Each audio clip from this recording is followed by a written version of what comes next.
Welcome back. We recognize that the Mount Diablo Unified School District sits on the territory of the Confederated Villages of Lishan, the ancestral and unceded land of the Bay, Miwok, and Northern Yokut, the successors of the sovereign Verona Band of Contra Costa County. As members of the MDUSD community, it is vitally important that we not only recognize the history of the land on which we learn, but also we recognize that the land we inhabit and learn on is the ancestral land of these people who are alive and flourishing members of MDUSD and broader Bay Area communities today. You may rise to say the Pledge of Allegiance.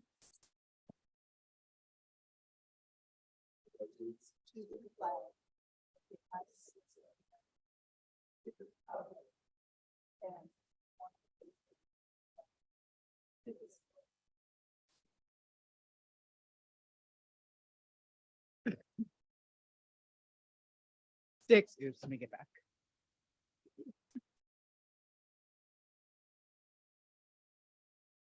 Um, 6.2, review and potential approval of minutes for the regular board meeting.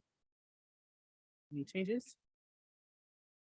Madam President, I would move the board approve the minutes for the previous meeting. I'll second that. Trustee Barrios? Yes.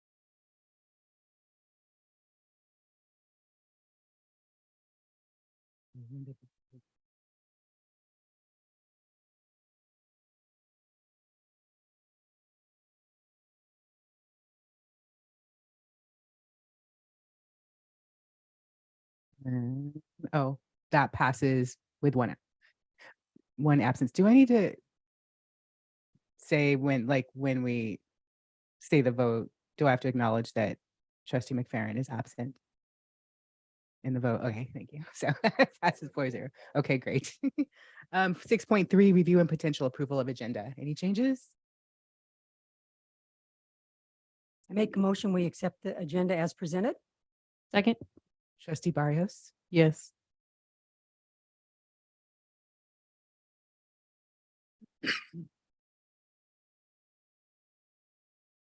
Right. And that passes 7.0. Or 7.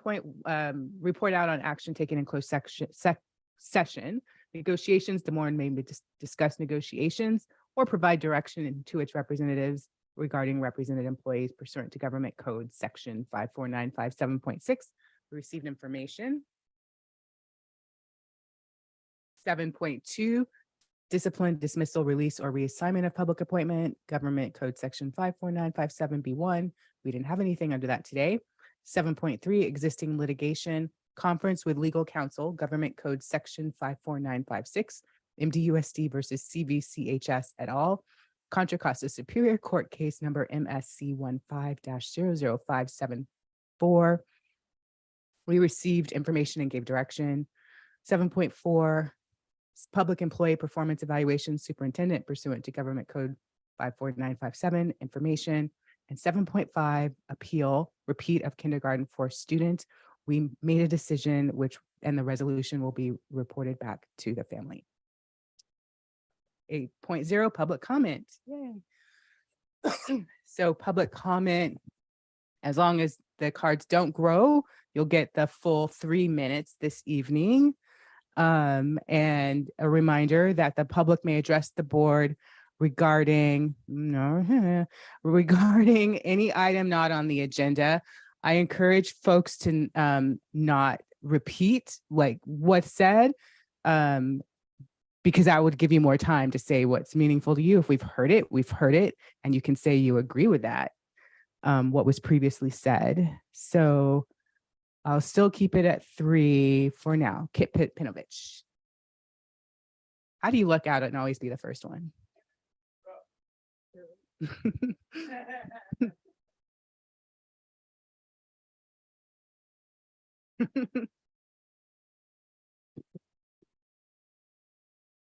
Good evening, board members. As usual, to attract and retain, money will win. But if you don't think it will, I would like to know, what are you going to do to make things better so that people will want to come here? Can you speak more into the microphone? sure. Got Mostly it. because online they can't hear without it. So I've heard some people say, I don't know if there's anything we can do about this. You're going to do nothing then? If you're going to say you can't enhance the salary schedule to try and make the compensation better, what will you do to try and get people to come here? I think there's ample number evidence that shows that the salary schedule, comparatively speaking, is not really in a strong place. And just over 10 years ago, the school that I used to teach at left this district.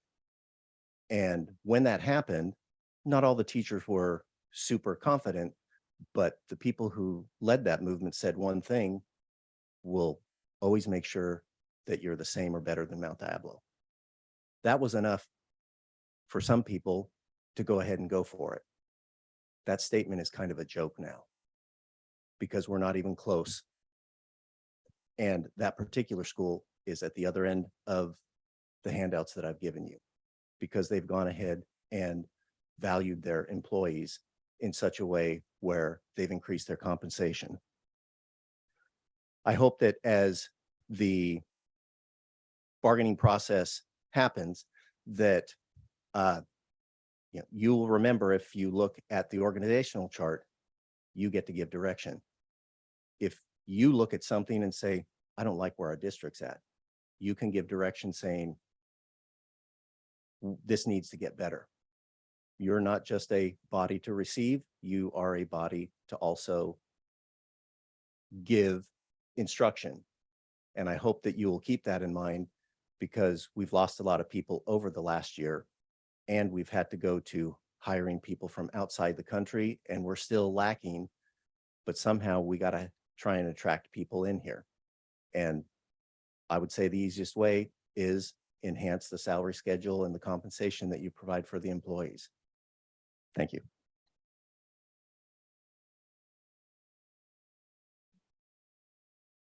Craig Yon.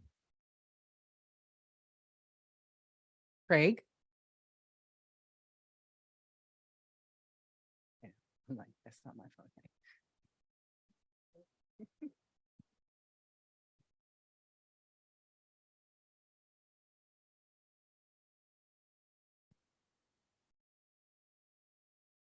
Good evening, board, Superintendent Clark, members of our audience, members online.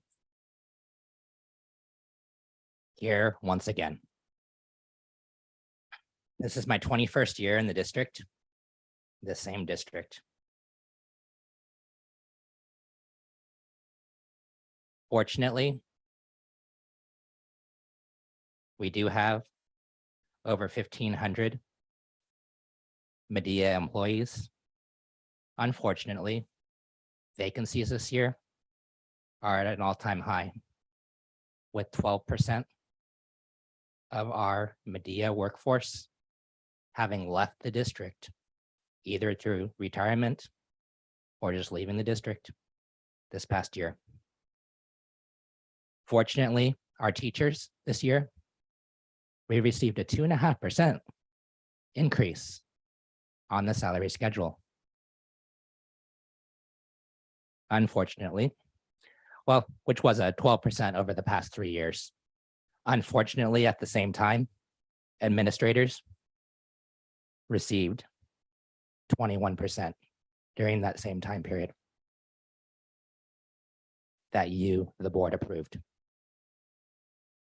Fortunately, our reserve as a district, according to your unaudited actuals, grew by $52 million. Unfortunately, that means that we are now at $184 million in reserve. That's not being spent for our students.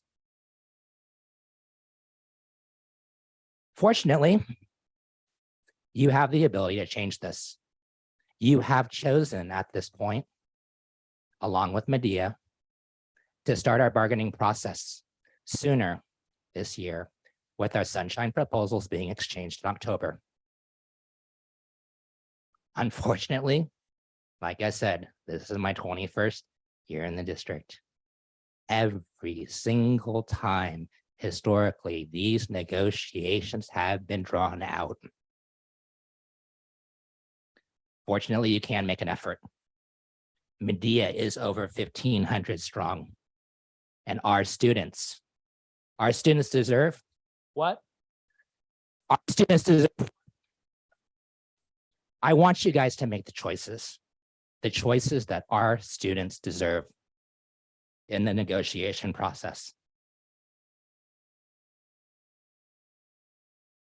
Our students, our communities deserve it. Thank you.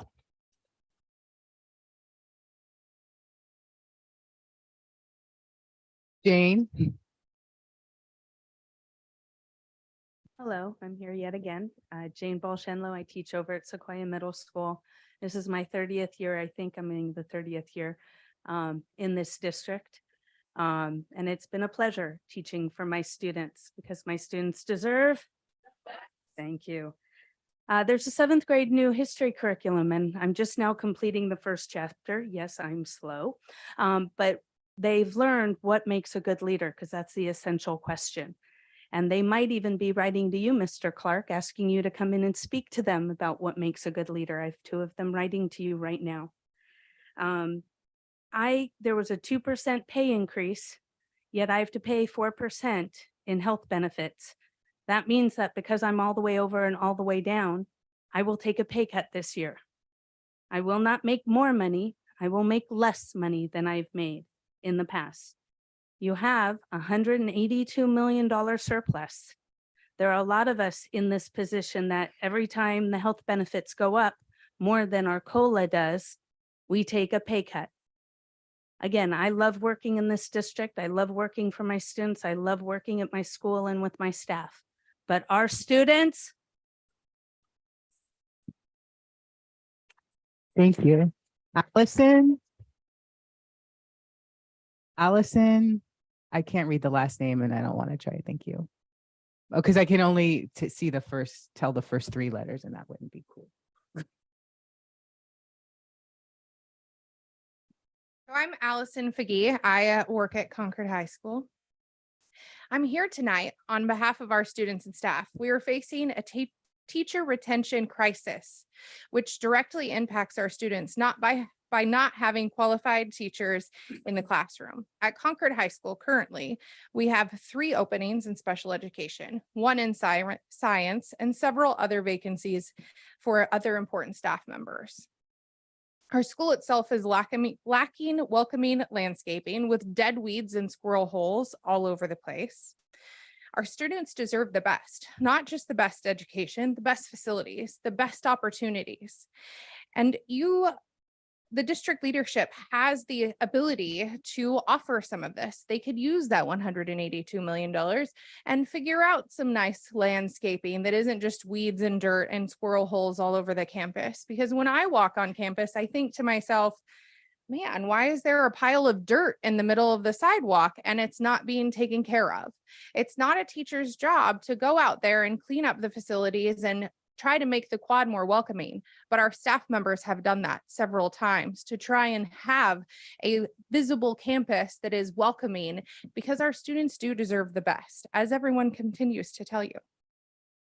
With our upcoming contract negotiations, it's important for the board to demand that district leadership be prepared to settle a fair contract quickly, to not drag it out 18 months with a threat of strike, to not disrupt our students' education. Our working conditions are our students' learning conditions. And remember, our students deserve the best.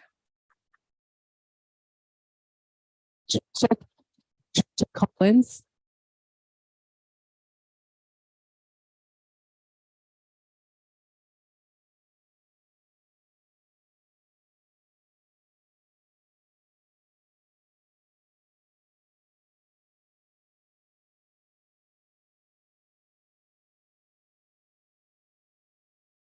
Good evening. I also support all of the speakers that have spoken thus far and trying to get us a fair contract this year. But I would like to speak on a different topic. I teach second grade at Silverwood Elementary.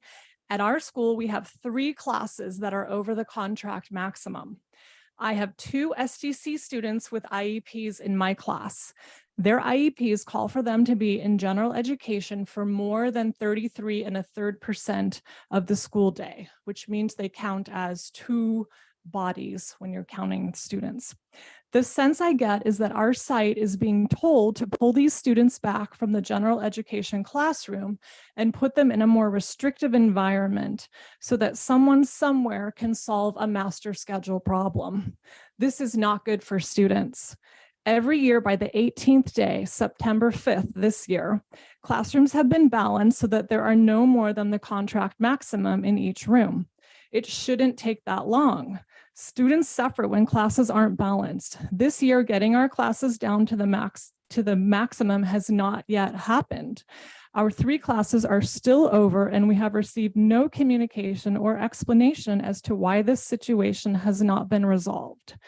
I want the best for my students. I am here asking for your help, the board, in directing the district to address this situation immediately. The longer the district takes to move the additional students, the more disruptive it is to the students' lives.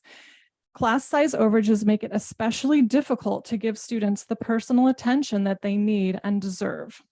Our students deserve the best, and this is not it. Thank you. Thank you. Jenny Brennan. Good evening. My name is Jenny Brennan, and I am one of 3 teachers at Silverwood Elementary who also have over the contract maximum for number of students in our class. I have 31 students in my general education roster and 1 student who is in special education, but mainstreams into my room for more than 33 1/3% of his day. This puts my class size at 33 students, which is 2 over the contractual max for first grade. My fellow colleagues and I were aware of this overage as far back as last May when classes were being made for this school year.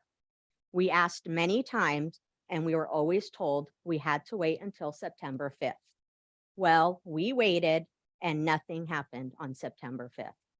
On September 6th, my colleagues and I filed a grievance for exceeding our maximum number. Here we are on September 27th, and we have heard nothing. The district needs to address this situation immediately. This is not okay. We should not have more students than our contract allows. We should not have to do more report cards than other teachers at our grade level. We should not have to hold more conferences than other teachers at our grade level. We should not have to buy extra supplies with our own money for the extra students. As a teacher, I feel very disrespected. And my students should not have to receive less of my attention because more than 31 students are in my room. This is not what is best for my students, and my students deserve the best. They deserve the same educational experiences other students in the district receive. Thank you. Thank you. Landon Elmore. Landon Elmore.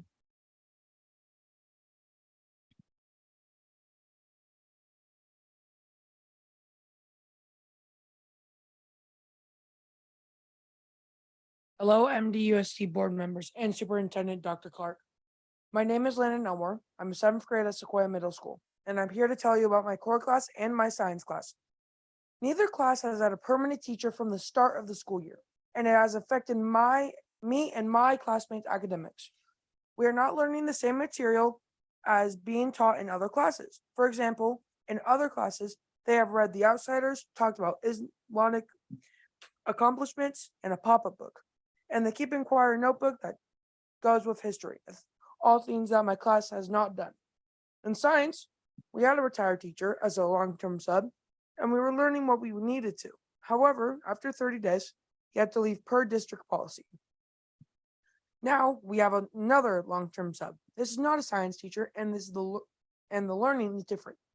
This teacher does not update Google Classroom daily, and it is hard to keep up with the requirements that are not documented in my core class.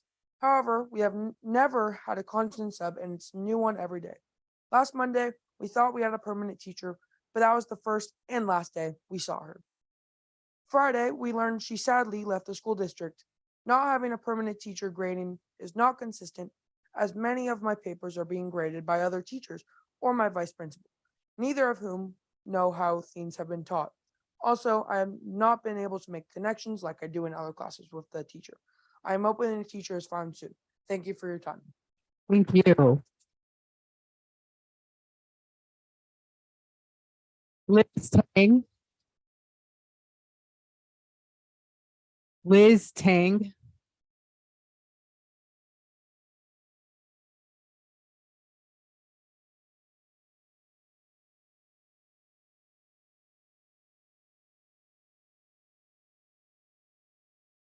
Good evening. My name is Elizabeth Tang and I teach a 1-2 combo class at Silverwood Elementary.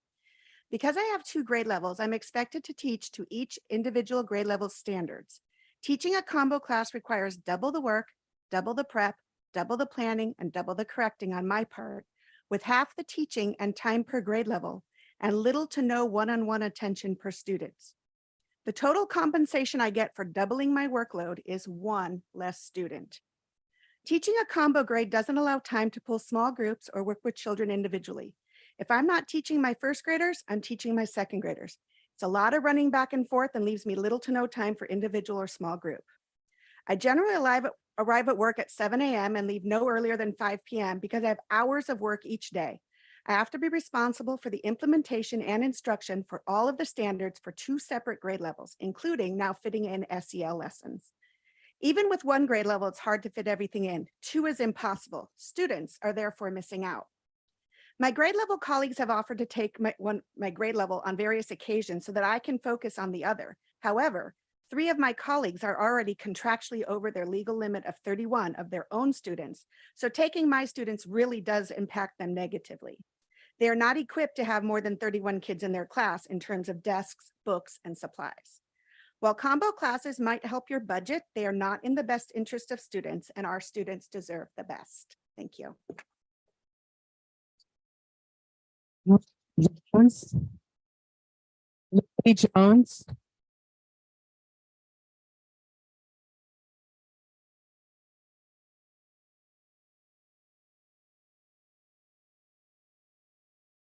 Hello, my name is Lily Jones. I go to Sequoia Middle School and I'm a 7th grade student. I have not had a permanent core teacher for these past 2 months. I would like to shed a little more light as to how this has affected me and my classmates. 3 reasons why we need a core teacher are: 1, lack of rules and directions. In a classroom, you are supposed to act with respect, safety, and responsibility. Without a teacher, the students in my class don't have proper leadership and guidance to follow instructions, obey the rules, and are not respectful to substitutes who come each day. If we were to have a core teacher that stayed a longer period of time, we wouldn't be distracted from our work and be unruly. For example, kids get up out of their assigned seats that our one-day core teacher gave us, and students will curse, eat during class, and be inappropriate to one another. With an assigned core teacher, we feel this would happen less often and we could learn in a better environment. 2, grades. With different substitute teachers almost every day, our grades are being impacted. Some substitutes know how to help us with our work, don't know the past assignments or where to find them. Therefore, we are missing assignments that we can't deal with. My grades have dropped lower than usual, and Mrs. Obi, our vice principal, Mrs. Sutherland, the 7th grade core teacher, and Mrs. Enlow, another 7th grade core teacher, have all been responsible to grade our work, on top of their own classes and other responsibilities that come with their job. For an example, I usually get A's and B's, but I had a D and an F for a while just because of missing assignments. I completed those assignments, but not once, but twice, and on areas they were still missing. 3, structure and consistency. Now that I have finished 6th grade, I know structure in a classroom is needed. Having a core teacher that can teach both classes that I need in order to be successful will benefit me and my classmates. Knowing every day the same rules and schedule applies provides a better learning space. Additionally, most teachers will give office hours on Wednesdays to help you catch up, but only with substitutes we are unable to have the opportunity. We were taught at a very young age that school is our one job, but it's hard to do your one job when there's not a teacher there to teach you what you're supposed to learn. We wake up every day, go to school, and do our job. So I'm asking you to please do your job and get us a permanent core teacher. Thank you so much for allowing me this time to speak.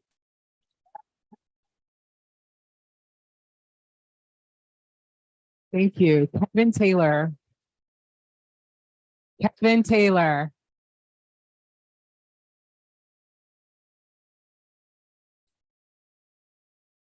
You needed to fill out a speaker card. Good evening, members of the board, Dr. Clark, audience. My name is Kevin Taylor. I teach at Northgate High School. This is my 16th year teaching in the district. I am a product of the district, K through 12. Go Falcons. Shh, don't tell the Broncos. I just want to thank everyone who's spoken and echo what they said. But I do want to point out that in my 16 years, I have never once had a contract settle before the contract expired. And that predates the board, and I understand, but for a history lesson. I have never once had the district come to the table and bargain in good faith. Coming to the table without proper numbers, without language written, unprepared, arriving late. These are stories that we hear, and it really impacts the morale just of the teachers.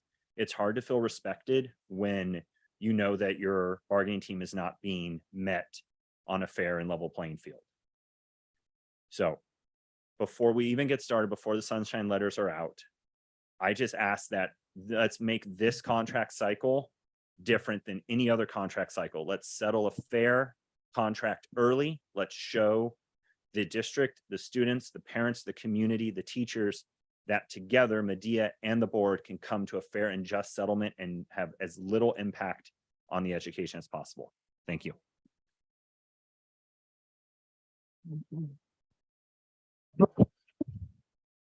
Raquel.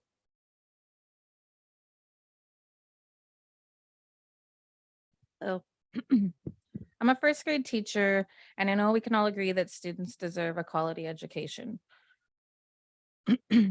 What I want to know is when the focus is going to be on the collective versus the individual. And what I mean by that when I say individual is that I want to make it clear that I'm not talking about students with special needs. I'm talking about students with behaviors. When are teachers going to be supported with behaviors happening in classrooms that take away the learning time from the whole group so that all students can deserve and receive a quality education? Because that's not happening, especially in classes with max size classrooms. Don't you all say that students deserve the best to be, and they deserve to be here? Actions speak louder than words. And what I'm going to ask you guys to do is to help. What are you going to show teachers that you are trying to help us, that all students deserve the best and they all deserve to be here? Because we are trying our best and it's not working. We need your help. Something needs to be done. Thank you.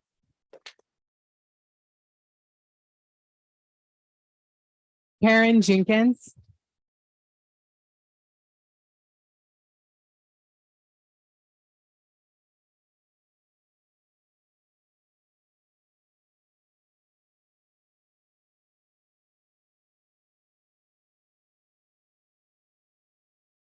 Good evening, everybody. I'd like to thank the board members for your time and commitment to our community. And I want to also thank our student board member too. That's a really big commitment. I've been in this district teaching for 22 years. I also went to school here, K through 12. My kids also went to school here, K through 12.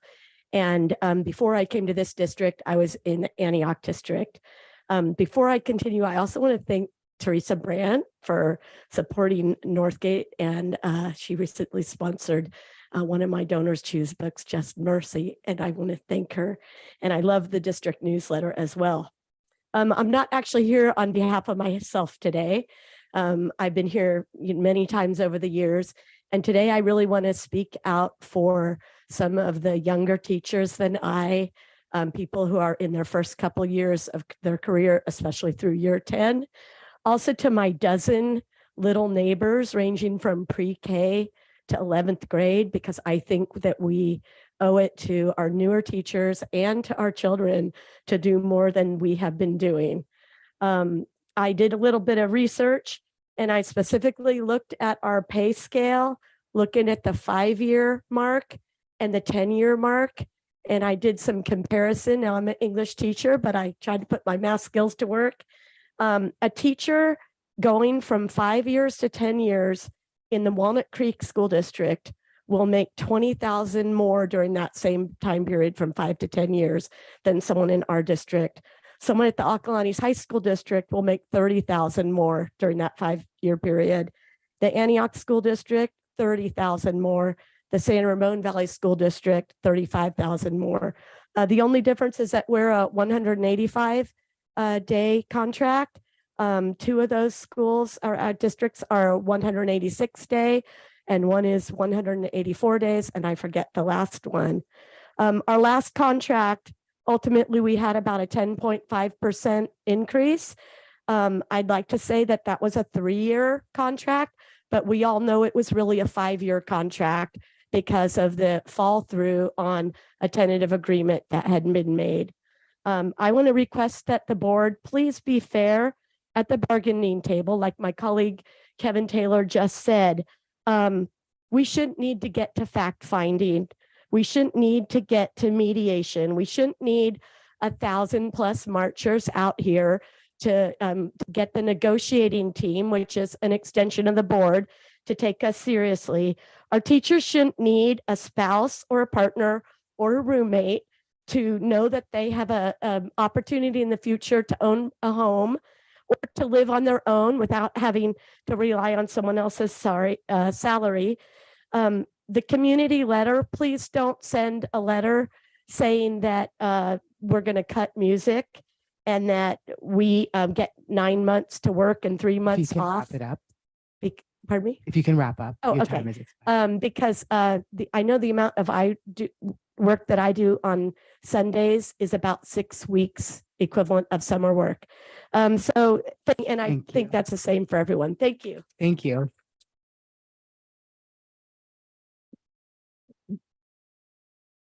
Shannon Reef. Shannon, okay, there you go.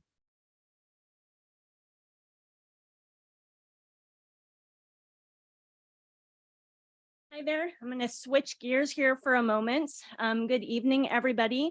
My name is Shannon, and I've spoken in front of you before as a parent of 2 students in the district, as well as a volunteer with Moms Demand Action for Gun Sense in America, which is a nonprofit organization that is fighting to end gun violence in America.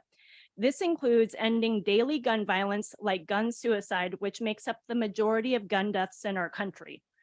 Today, I am here at the end of National Suicide Prevention Awareness Month to draw attention to the 988 Suicide and Crisis Lifeline.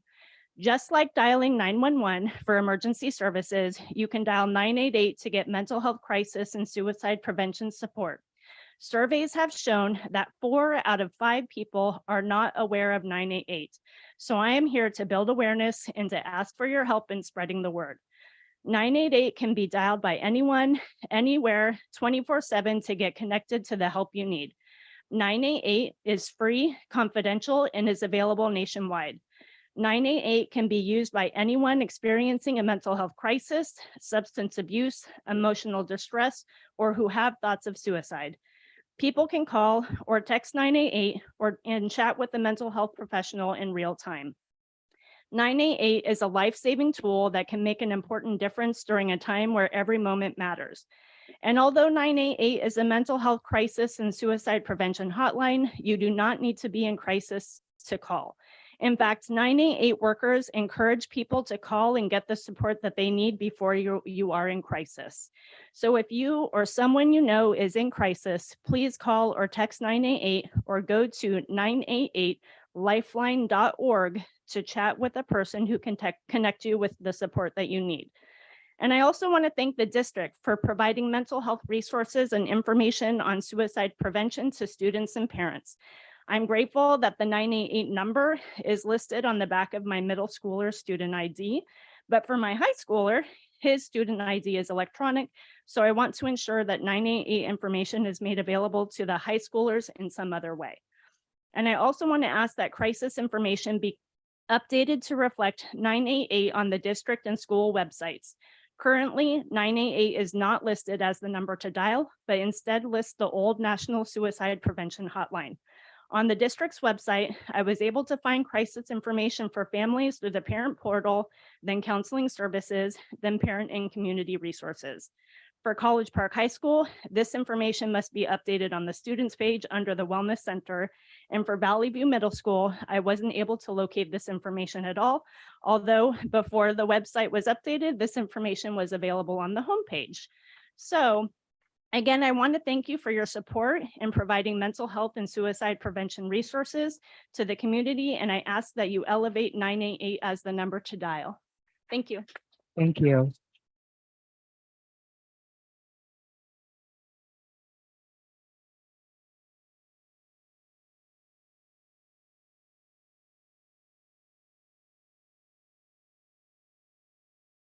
David Nguyen.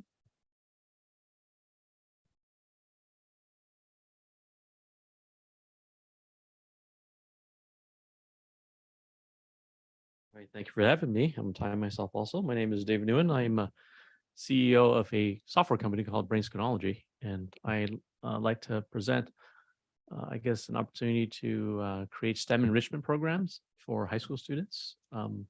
In my area where we create educational programs, we realize that it's not enough to have a great resource that's free. Students won't go to it. What we need are role models to inspire the students, put out the time to do that. And this is an alternative situation or solution to remedy, I guess, the classroom problem that you're dealing with today.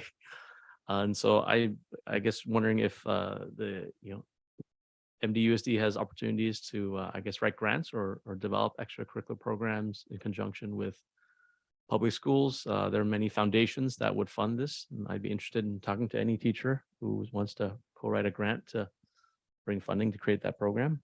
So yeah. No. Thank you. Devin Jackson.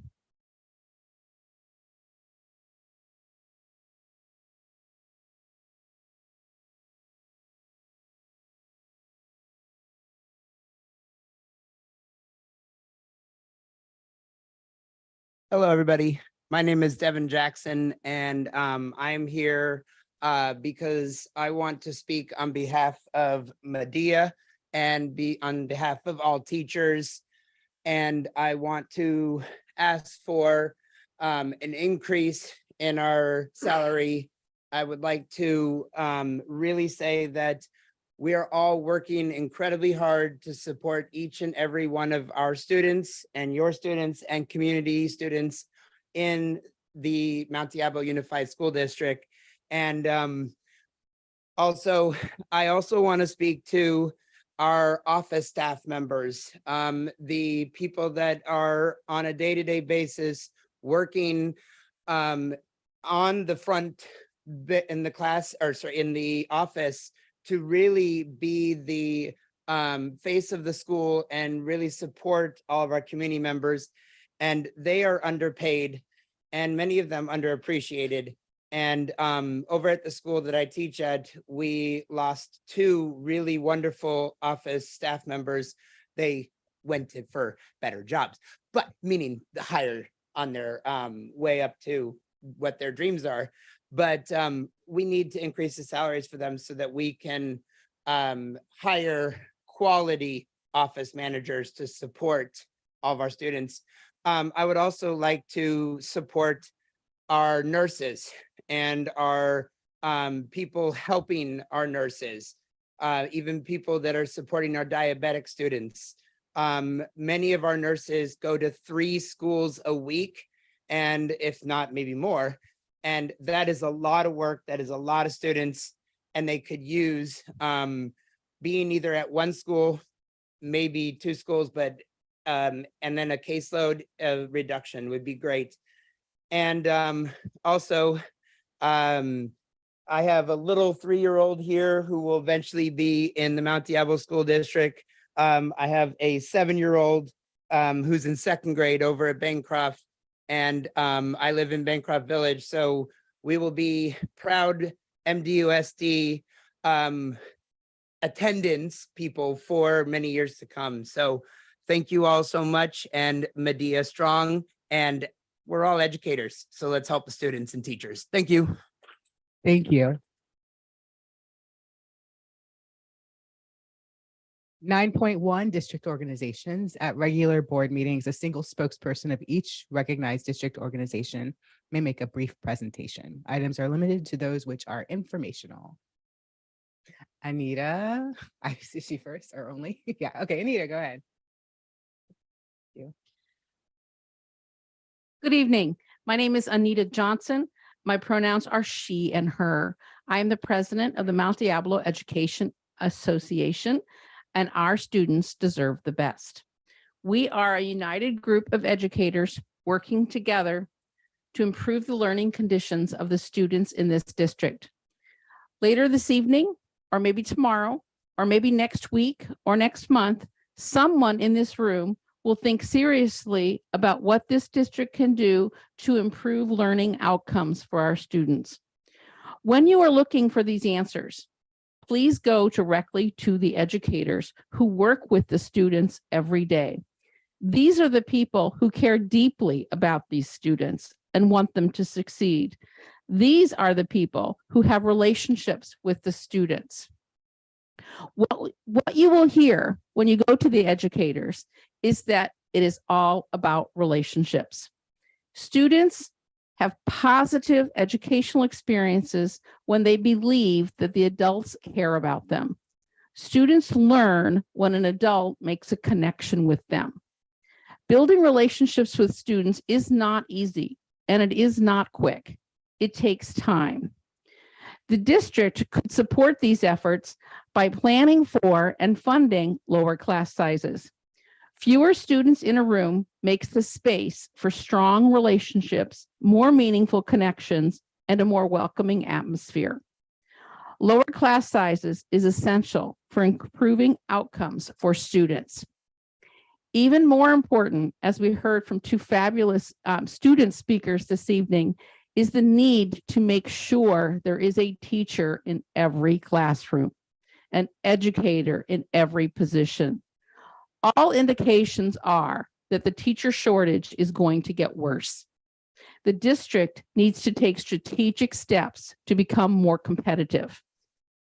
It would also be good to take active steps to make sure that the educators currently employed are treated better, treated well enough that they want to stay. Because I am hearing from educators every day that this is their last year. They just can't take anymore. So if you listen to educators, these are the things that you will hear them say. And please do listen to educators. Thank you.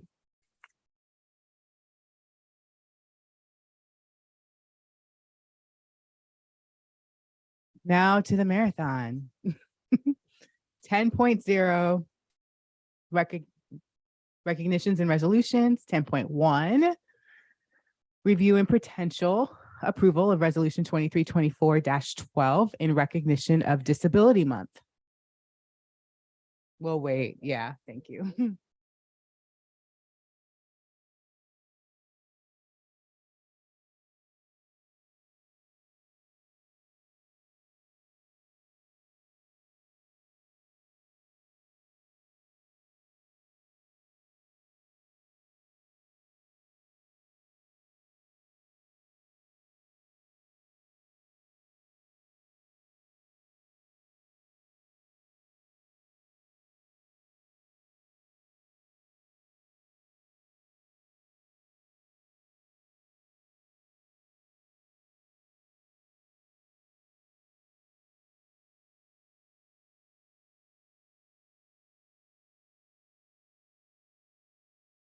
Maybe we can close the door as the last person. Margie, can you?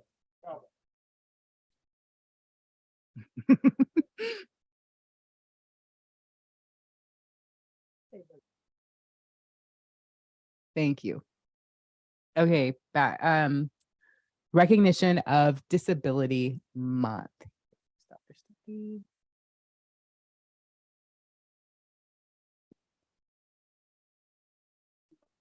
Thank you.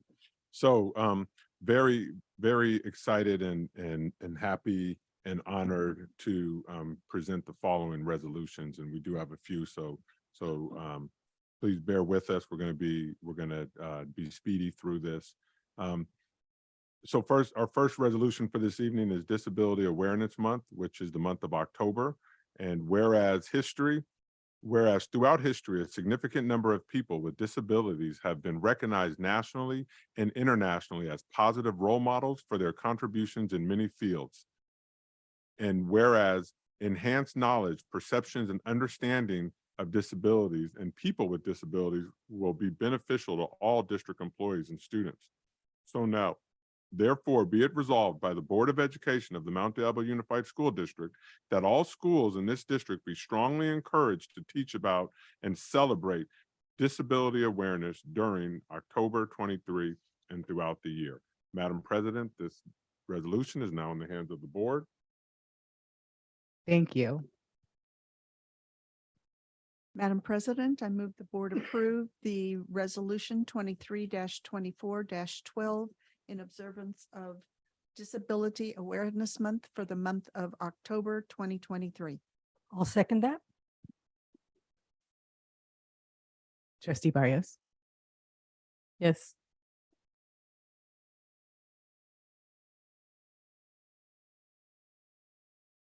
And that passes 4-0.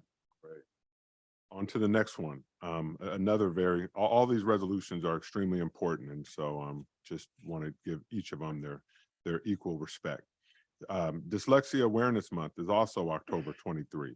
Whereas dyslexia is a disorder in one or more of the basic neurobiological processes involved in understanding or in using language, spoken or written, that may have manifested itself in the imperfect ability to listen, think, speak, read, write, and spell. And now, therefore, be it resolved that the governing board of the Mount Diablo Unified School District recognizes that dyslexia has significant educational implications that must be addressed and proclaims a commitment to provide every student with evidence-based instruction they need to achieve literacy and to ensure staff have the knowledge, support, and tools necessary for identification and intervention for students at risk of dyslexia, and designates October 2023 as Dyslexia Awareness Month. Madam President, this resolution is now in the hands of the board. Madam President, I move to approve Resolution 2324-13 in recognition of Dyslexia Awareness Month. Second. And I just would like to add to that. I appreciate that our resolution, we're updating it each year. And I noticed that this year it specifically talks about the evidence-based instruction and tools for identification and intervention. And I just want to appreciate that parent Rachel Levy was recognized last night at the Make a Difference Awards. And just want to thank all of our parents and staff who have really helped this district to be on the cutting edge of what we need to be doing to serve all our students to learn to read. So thank you. Trustee Barrios. Yes. That passes 4-0. Madam President, the next resolution I would like to bring in front of the board is Resolution 23/24-14, October as Lesbian, Gay, Bisexual, Transgender, Queer Questioning History Month. Whereas lesbian, bisexual, transgender, queer questioning Americans have made and continue to make lasting contributions to strengthen the fabric of American society. And now, therefore, be it resolved that the Mount Diablo Unified School District Board of Education recognizes and supports October as Lesbian, Gay, Bisexual, Transgender, and Queer Questioning History Month. Be it further resolved that the Mount Diablo Unified School District Board of Education encourages all schools to utilize high-quality curriculum and training resources, which are listed, and be it further resolved that this resolution be distributed to every school in the district. Madam President, this resolution is now in the hands of the board. Madam President, I move to approve Resolution 2324-14, recognizing October as Lesbian, Gay, Bisexual, Transgender, Queer Questioning Month. I'll second that. And I would like to also just appreciate that we in this district are recognizing this and the need for students to learn their history. And that the resources are linked on the resolution for people who are looking for that. And also just to share that I'm really excited for the upcoming commemoration that's happening on October 16th at 6 p.m. at Northgate High School. They're going to be commemorating the Harvey Milk legacy. And his nephew Stuart Milk is going to be present for the ceremony. And part of what they're commemorating is that his one of his last debates that he had before when he was still alive was debating Proposition 6, which was a 1978 ballot initiative that was on the California ballot to remove all LGBT school employees and allies from their jobs. This is the kind of legislation that could have passed if it weren't for activists like Harvey Milk, and that could still pass if we're not all vigilant. So I just want to appreciate that in our district, we work very hard to make sure that all students are welcome and included. Thank you. Thank you so much. Trustee Barrios. Yes. That passes 4-0. Madam President, the next resolution I bring to you this evening is Resolution 23/24. Oh no, I got that backwards. So / California Week of the School Administrator, which is October 8th through the 14th. Whereas approximately 16,000 certificated and classified school administrators are employed in the public schools of the state of California.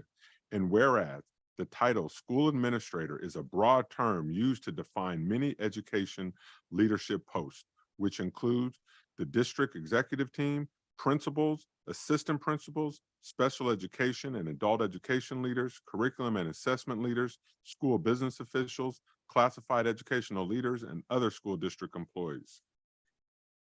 And now, therefore, be it resolved that the Mount Diablo Unified School District joins with the State Board of Education declaring October 8th through the 14th, 2023, the week of the school administrator, and commends the many outstanding contributions and services provided by administrative teams in our public schools. Madam President, this is now in the hands of the board. Madam President, I would move to approve Resolution 23/24-15, recognizing October 8th through 14th, 2023 as California Week of the School Administrator. Second. Trustee Barrios. Yes.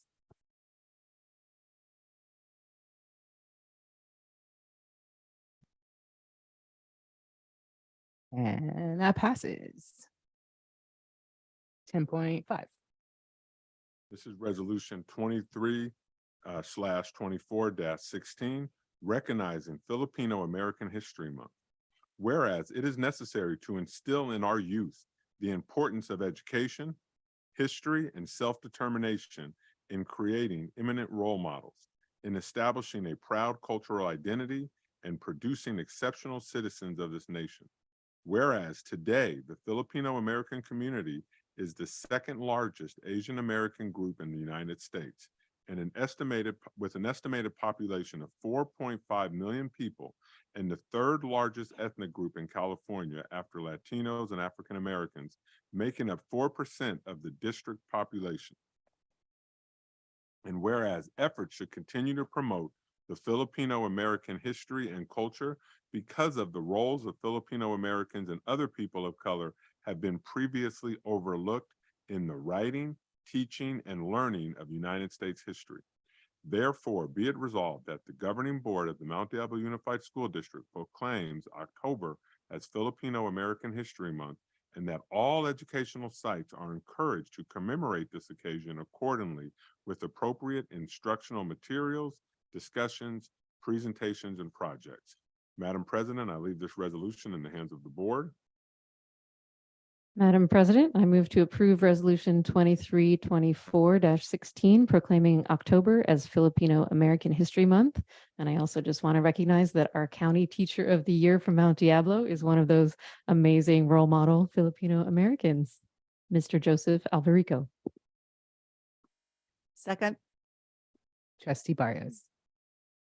Yes, and I also want to say that I have a lot of Filipino friends at YV, and they are honestly some of the best people I've ever met. They're funny, they're smart, and honestly, they're like one of the best people that are at YV.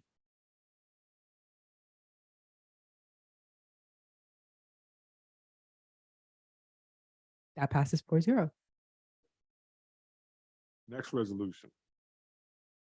In recognition of Indigenous Peoples' Day, whereas the Mount Diablo Unified School District's Governing Board formally recognizes October 9th, 2023 as Indigenous Peoples' Day to celebrate and honor the invaluable contributions and resilience of Indigenous peoples.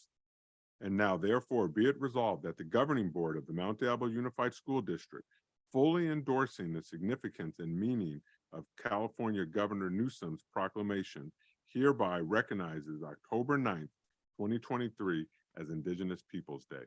Madam President, this resolution is now in the hands of the board. Madam President, I move that the board approve Resolution 23/24-17 in recognition of Indigenous Peoples' Day on October 9th, 2023. Second. Trustee Barrios. Yes.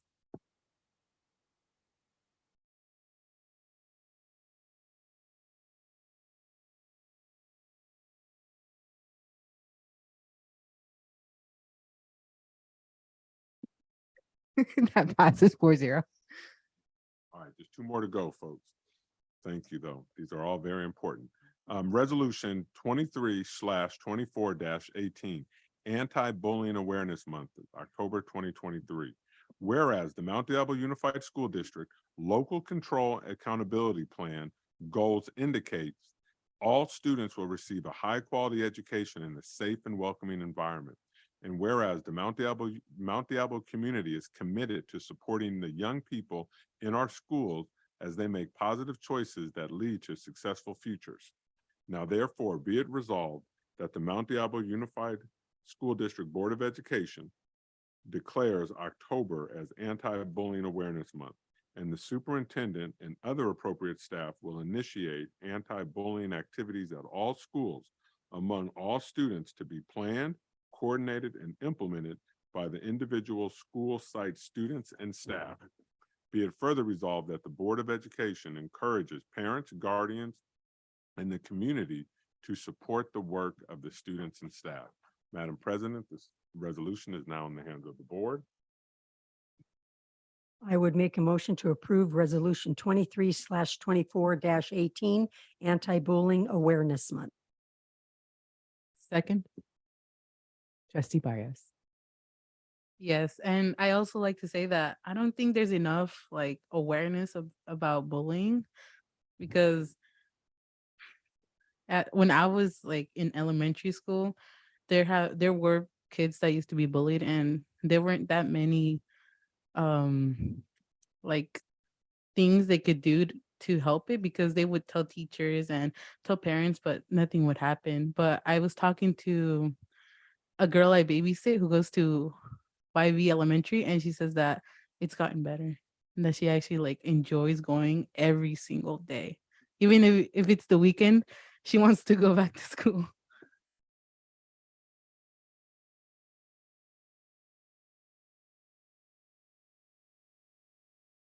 And that passes. And the final resolution in this category is National School Lunch Week. Whereas in 1946, then President Harry Truman signed the National School Lunch Act. Whereas the National School Lunch Program is now the largest federal child nutrition program. Whereas Mount Diablo Unified School District serves over 11,000 lunches daily and almost $2 million lunches annually. Now, therefore, be it resolved that the Mount Diablo Unified School District celebrate National School Lunch Week from October 9th through October 13th, 2023. Madam President, this resolution is now in the hands of the board. Madam President, I'd like to move to approve resolution in support of National School Lunch Week 2023. Second that. Trustee Barrios. Yes.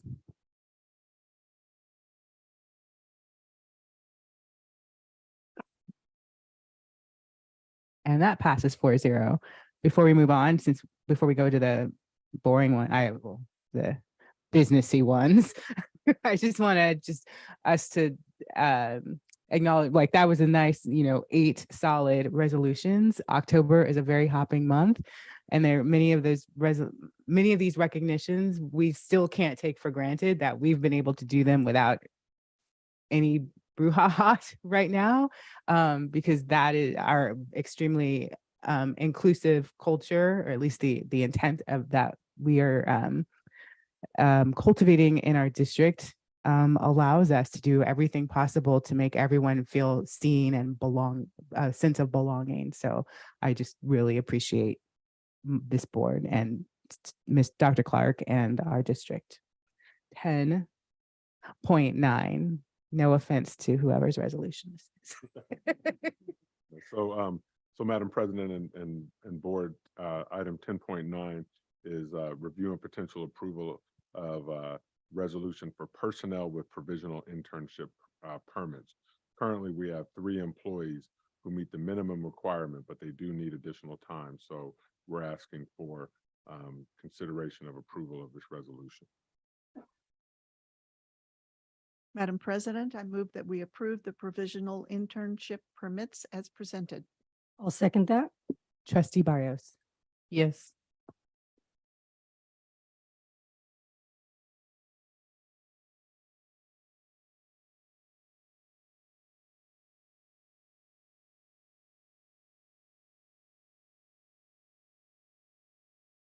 And that passes. And for item 10.10, this is similar to the previous item.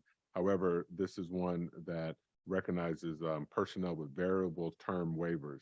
And we currently have 3 employees who meet the criteria to be authorized to apply. However, they just need a little bit more time. Can I get a motion?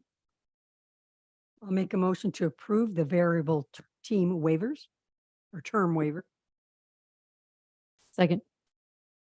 Trustee Barrios. Yes.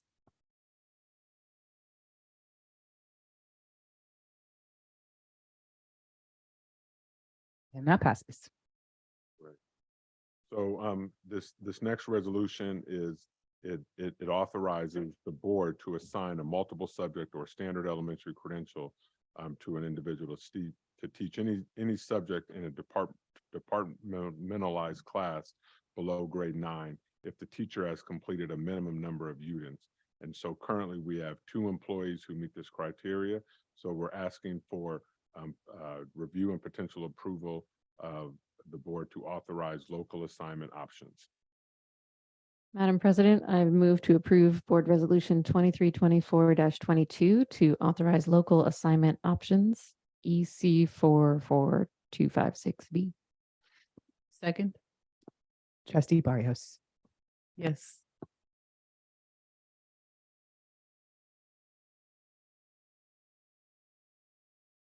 And that passes. Madam President, we have item 10. I'm sorry to interrupt. Was the student board member the person who seconded that? Unfortunately, that is a personnel matter, so we will request somebody else do that. May I get Then we another can vote. second? I will second it on her behalf. Thank you. And do we need to do anything over? Yes. So that was Trustee Mason seconded. I don't know if I said the word right. Trustee Cowan moved. And Trustee Barrios, how do you vote again? Yes.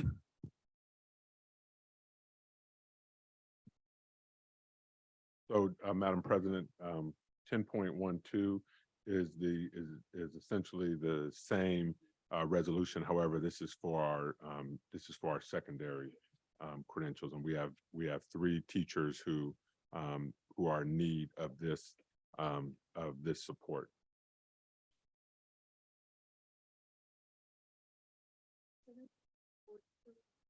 Sorry. Madam President, I move the board approve resolution 23-20/24-23 for the local assignment options.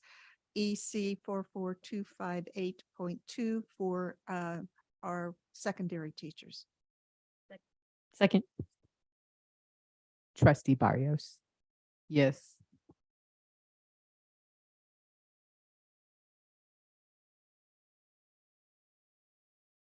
And that passes. Madam President, I would like to thank the board for this support.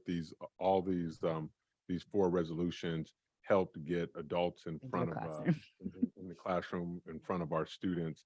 And these adults are willing to do the extra work in order to make sure that they're eligible to be able to teach our students. And so I appreciate the efforts of this board working with our Human Resources Department to make sure that these individuals can work with our students. So thank you. Now, fun part. Public employee appointment. Sorry. And we have For the wait.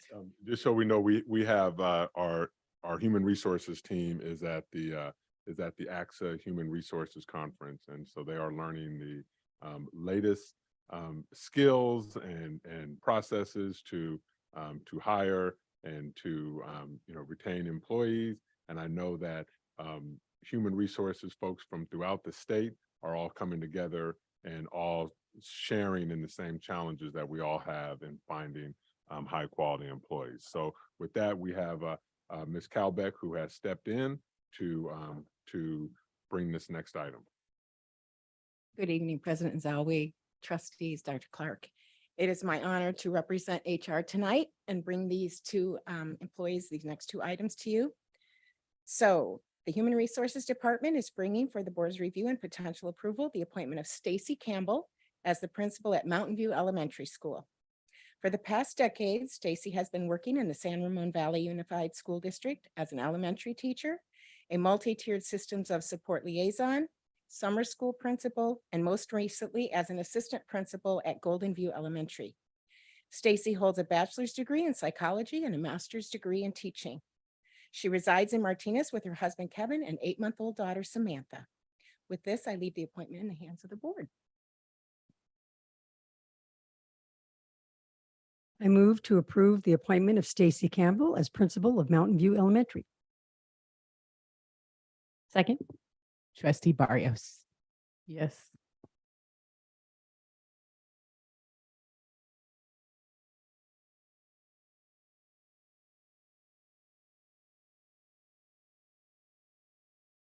Welcome.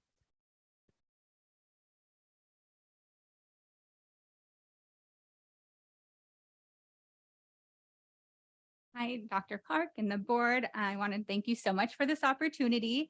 I'm a Mount Diablo Unified School District alum, so I'm really excited to be back in the school district where I received a wonderful education from Valley Verde through Northgate. I'm excited to join the Mountain View community and bring my love of learning to this small and wonderful community I've already heard about. I know that my 8-month-old's cheering me on from home as she goes to bed with my husband, but I'm here with one of my dear friends, the principal at Walnut Acres, Lauren Ashton, and my old teacher mentor is here too to cheer me on. So thank you so much, and I'm excited for this wonderful opportunity. It's going to be a wonderful year ahead. Awesome.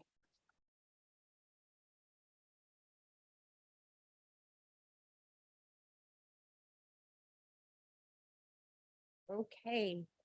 The Human Resources Department is bringing for the board's review and potential approval the appointment of Melanie Buck as vice principal at Mount Diablo Elementary School. Melanie has been in education for 23 years, 11 of those as a site administrator. Melanie has devoted her career to empowering students by helping them to thrive academically and socially, focusing on the goal that all students, staff, and families have a true sense of belonging at school. Melanie holds a bachelor's degree in education and a master's degree in education. Melanie lives in Benicia with her husband, David, and their 13-year-old daughter, another Samantha. Melanie is a lifelong learner and an avid camper and is excited to serve the MDUSD community. With this, I leave the appointment in the hands of the board. Madam President, I move to approve Melanie Buck as vice principal of Mount Diablo Elementary. Second. Trustee Barrios. Yes.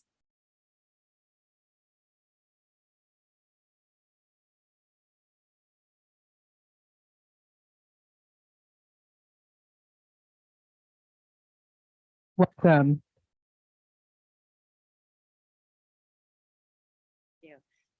Esteemed board and Dr. Clark and community members, thank you so much. I'm thrilled to be here to work in Mount Diablo Unified School District as VP of Mount Diablo Elementary. And I'm excited to serve. I've already been jumping in on Monday. I got over 16,000 steps.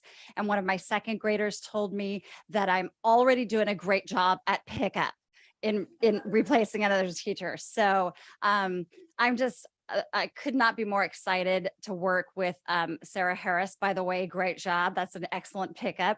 And under her guidance and support, I'm just ready to serve our kids and our community and our staff. So thank you very much for this opportunity. I appreciate it. Be sure, Yeah, I met this guy today, but I don't remember his name. Sorry.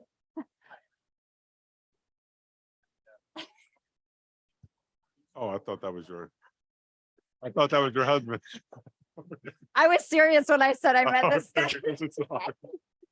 We got you. My husband and daughter are both homesick, and I guarantee my Samantha, who's 13 years old, is not in bed waiting. I'm going to have to go take her phone away from her. But anyways, thank you guys so much. I appreciate it.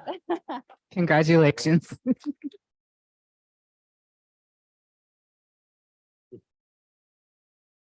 All right. 12.1 CASP results 2023. What we've all been waiting for real. Oh, I know. I like Don't take- data. Thank don't you take for it being here. personally, Dr. Chenelly.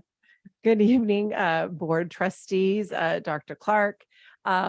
We have a presentation for you this evening on our CASP performance, but just a little bit of background for the public. California's accountability system is based on multiple measure system that assesses how school districts are meeting the needs of their students. Performance on these measures, including the California Assessment for Student Progress and Performance, which is otherwise known as CASP, is reported through the California dashboard. The dashboard includes a concise set of state and local indicators that are founded on the local control funding formula, priorities that are also aligned to the measures required under the Every Student Succeeds Act. Presented to you in June of 2023 and included in the local control accountability plan that was approved were local as well as state metrics. The local metrics have been submitted to the California Department of Education ahead of the September 30th deadline, which means that Mount Diablo has listed a MET local indicators on that website. Tonight, I'm happy to hand the presentation over to Dr. Raymond Chenelly, who will share with you the updated California Assessment of Student Performance and Progress data, which was recently released. Thanks, Jen.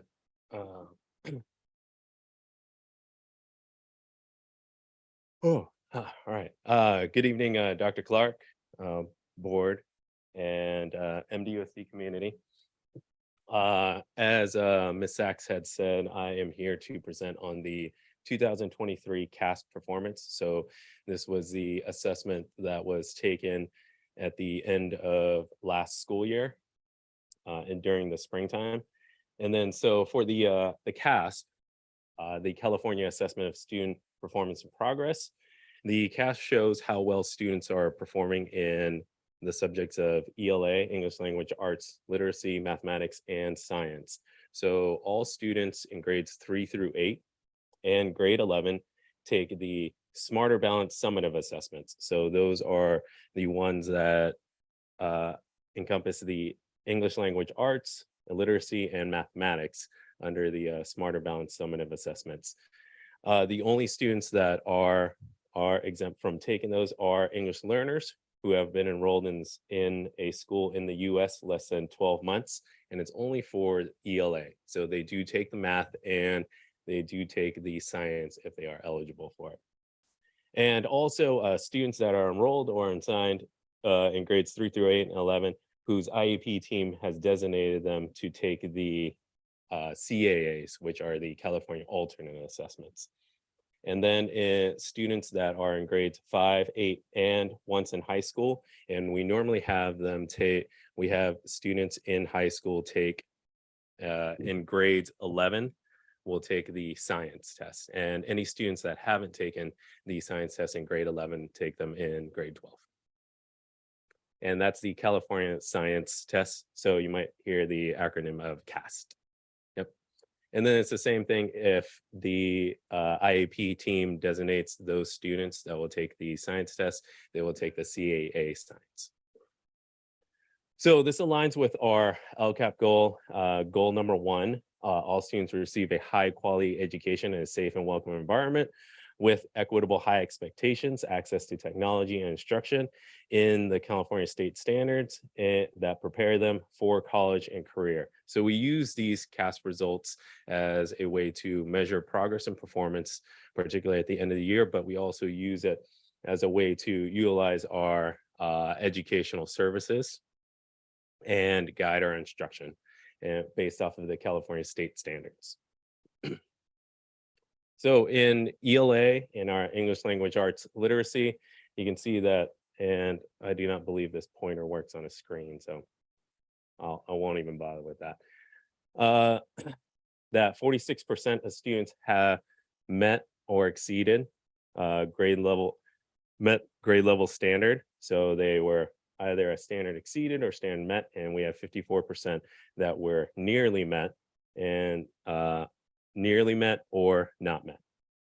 And then also where you see on this scale, on this graphic is that we had 14,872 students were part of that scoring, and also the average distance from a level 3. So that is the student's average score and how far they were from meeting standard level, and they kind of average that out. So it kind of gives us two different scores there, is either they meet or exceed standard, or we can see how far they are from a level 3. So we see it's a -19, and at a 0 is kind of the even scale. So you can see that, and so we kind of use those measurements to see our progress and performance of our students. Now, over the last 3 years, this graphic will show you that we had our students meeting in the blue and the red. I do wish that pointer was working. That we can see the percentage of students that are meeting or exceeding standard. So looking at this graphic real quick, that there really was no significant difference in our percent of students meeting standard from 2022 to 23. You might see a percentage here and there, but it's no significant difference in that. So you can see that. This graphic shows our percent of students at each performance level broken down by ethnicity. There's a lot of information in that. So just for summary, there were slight decreases in most ethnicity groups, but similarly with our overall, that there wasn't much of a significant difference in that. There was a slight 2 to 3% decrease in our Asian, Black, African American, multiracial students, and there was also a decrease in our American, Indian, Alaska Native, and Native Hawaiian Pacific Islander groups. But just to note, those groups are a small population, so those can fluctuate greatly from kind of year to year because of those small populations. And then also the percent of Hispanic, Latino, and white students did remain constant. Now, looking at our excuse me, our student groups by program, we have our SED, socioeconomically disadvantaged, our English learner, students with disability, foster youth, and homeless. And that's part of our HOPE program. So similarly, on the other graphic, there's a lot of information on there. So just for summary, there were minor increases in these groups for ELA. In our SED, English learner, students with disability, and foster youth. Just to note, the foster youth group is a small population again, so that can fluctuate. And there was a 2% decrease in our homeless students from 2022 to 23, but there was a 3% increase from 2021 to 23 for that group. But again, any of these differences were very minor. Moving on to our mathematics. You can see that 36% of students met or exceeded grade level standard, and 64% were nearly met or not met for grade level standard. And the students averaged out with a minus 51 points from meeting standard. So meeting standard at a level 3. And then just like our ELA for our math, there was no significant difference in the percent of students meeting standard from 2022 to 23. Any of those percentages were very minor in that.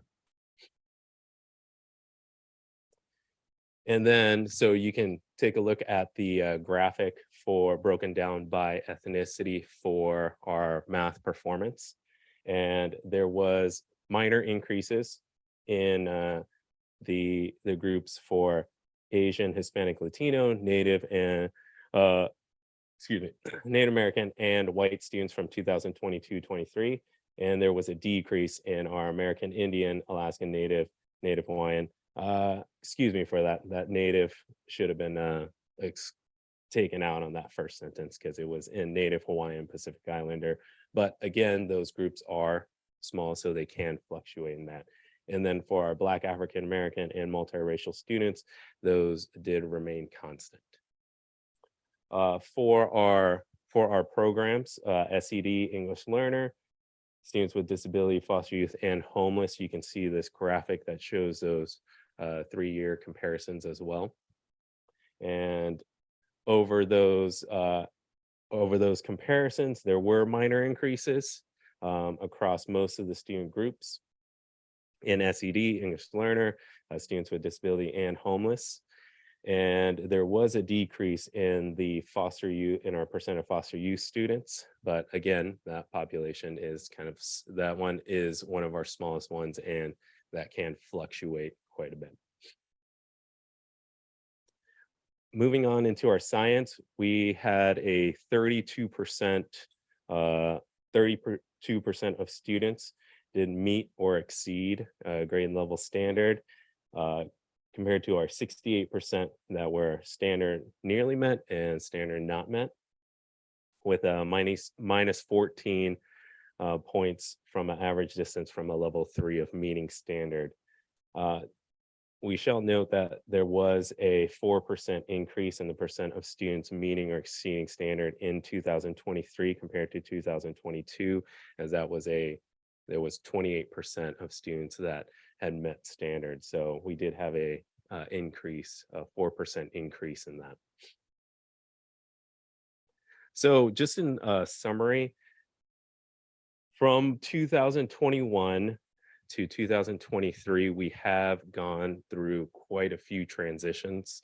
So moving from 2021, we had transitioned into remote, not only remote instruction, but even in our testing, it was a remote testing, and then moving back into in-person in 2022. So there was having another transition in that. And then last year in 2023, we remained in person. So that was kind of our first year of coming back. But as you know, that nothing was ever really the same. So we've been going through quite a few transitions in our instruction and even in our testing administrations. In that regard, actually, I should have noted that here as well, is that with our CAS testing, that even that has been affected in the regards that the assessments have been abbreviated. And so even the assessment blueprints aren't as extensive as the tests have been in the past. So even that has been affected these last few years. So hopefully that we kind of move back to those pre-pandemic times when we have a more thorough blueprint of our assessments, and we were able to break down those results even more. So our overall performance and most of our student groups remained constant, even with any type of increases or decreases. They were very minor, and so there wasn't really a significant difference between our past year in 2022 and moving into 2023 in comparison. Our overall performance in our ELA and math were respectively only 4% and 2.5% less than the percentages of 2019. So we're kind of staying steady, and with any type of small minor increases moving back to where we were pre-pandemic. And that concludes this presentation. If you have any questions, be happy to answer. Or if you have anything for Miss Stacks, she's right here as well. I do have a few. Thank you Sure. for the presentation. I just, one thing that you mentioned at the very beginning about how our English learner students don't take the English language arts test if they've been here less than a year, but they still take the math and science. Right. That when they take the math and science test, those are in English, right? There's not like an alternative where you could like take the math test in Spanish or the science test. They are in English, but when we have our assessments, what we do are provide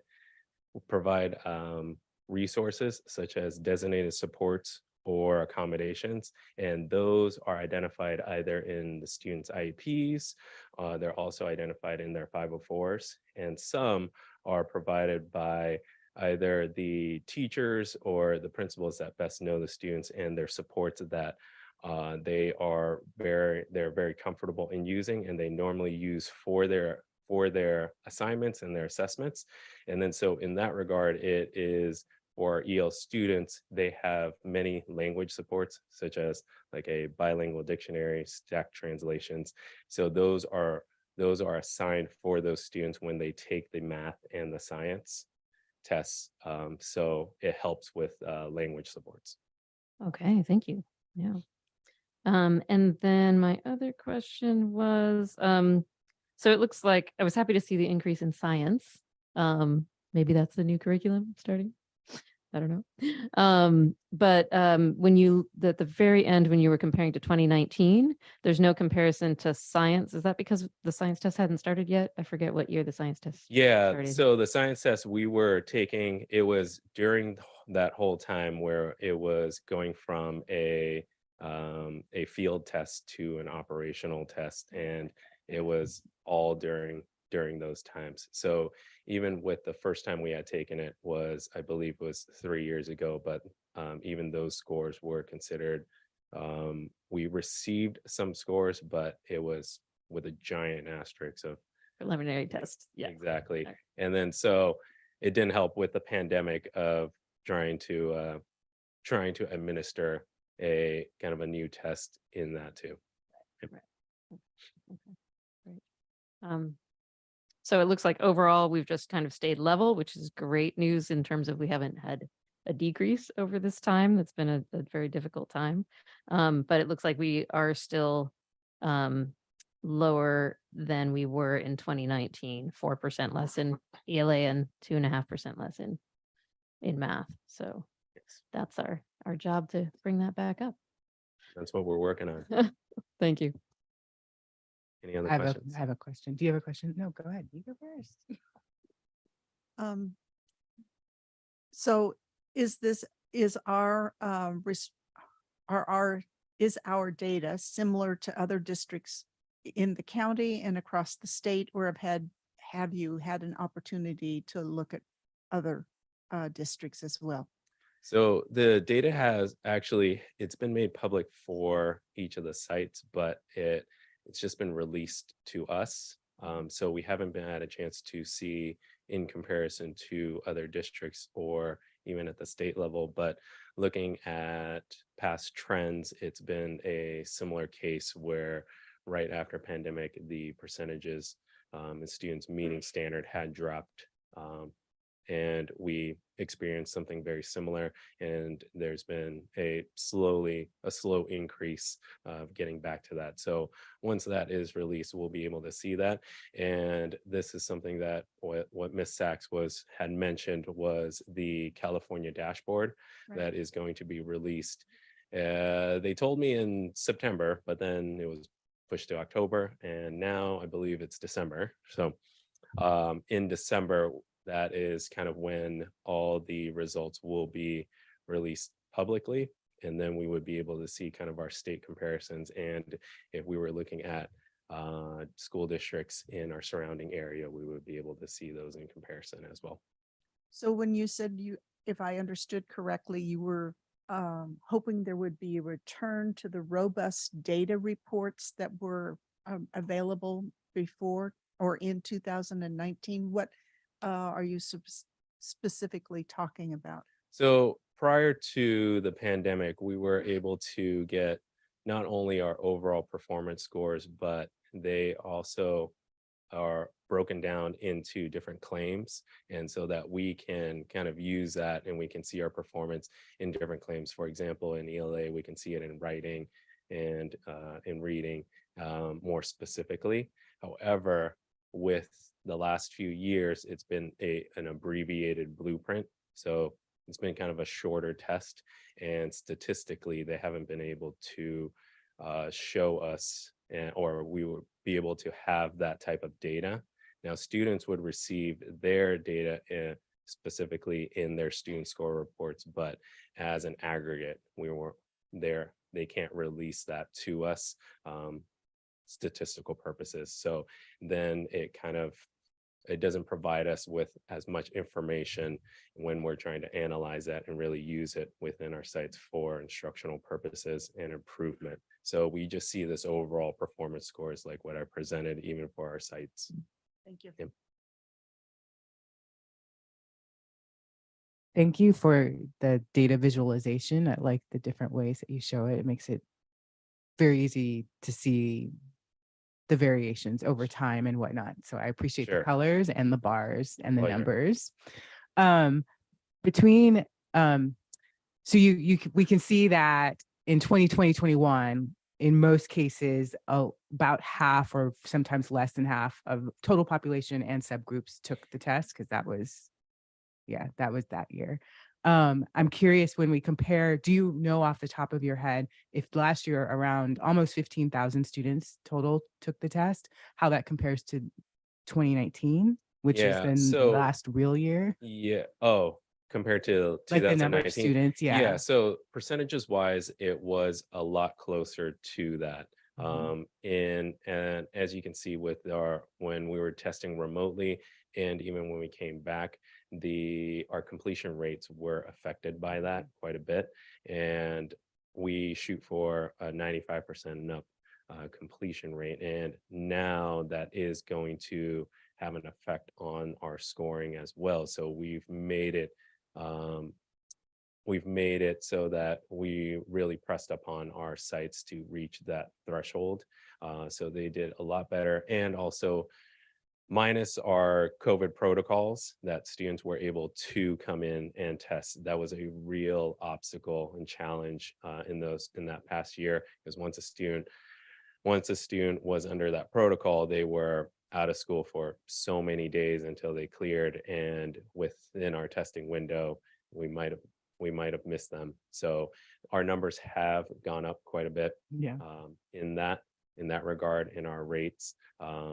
So that is going to be helpful when we move our data into the California School Dashboard, because that takes into account our completion rates. Because if you don't meet that threshold, those students that don't test end up getting the lowest score possible, as opposed to not counting at all. Oh, really? That's moving. So that's been moved in this past year. Yep. Not my choice. I know that doesn't make any sense, because that's not a true assessment. That's no assessment. Well, okay, then another question. Yeah, that'll be a different conversation. So when I see you guys again, Well, that's So, what I'm saying. So when we know, so next year, when you come back and we have, our overall scores are impacted by students who didn't test getting a score, getting the lowest score possible.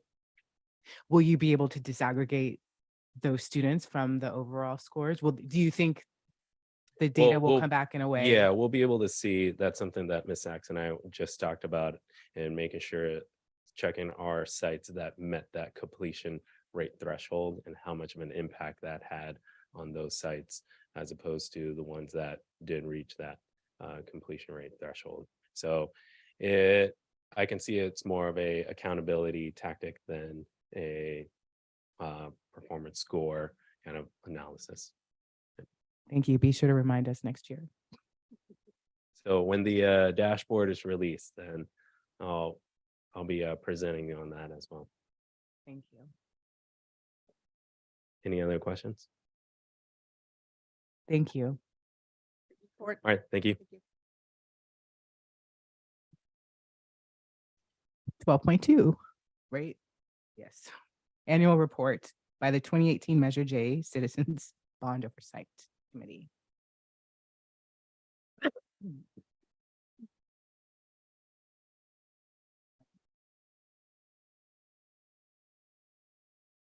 What do I press on here to make it go to the next one?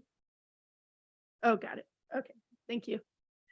All right, good evening, Dr. Clark, trustees. I'm Gina Haynes. I'm here in the capacity as the chair to the Measure J Citizens Bond Oversight Committee to report out on the annual report from July 1st, 2021 to June 30, 2022.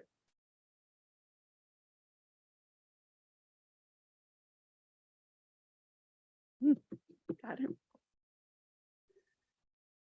Back in 2018, a $150 million bond measure, Measure J, was placed on the ballot and passed.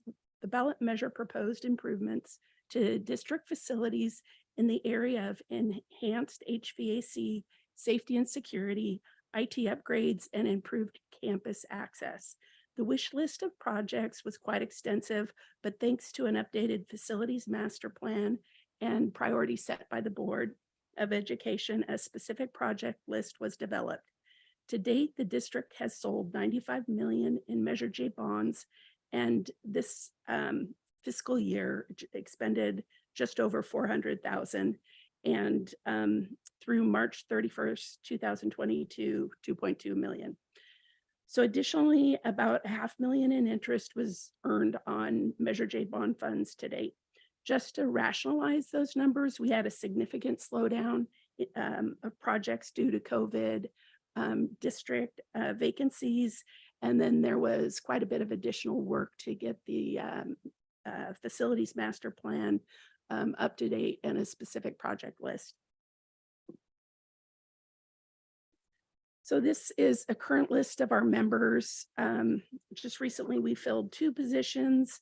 And we have 1 current vacancy. It's a position at large community member. So anyone interested in that position can reach out to Melanie and Maintenance and Operations. Additionally, Member Ferranti was voted in as vice chair at the last meeting. So during fiscal year 21-22, the Measure J CBOC met 4 times. At these meetings, we reviewed expenditure reports and district quarterly reports, received project updates on active projects in design and construction, reviewed audit reports, the facility master plan update, project schedules, prepared an annual report, set meeting dates, and approved minutes. More recently, we started site visits.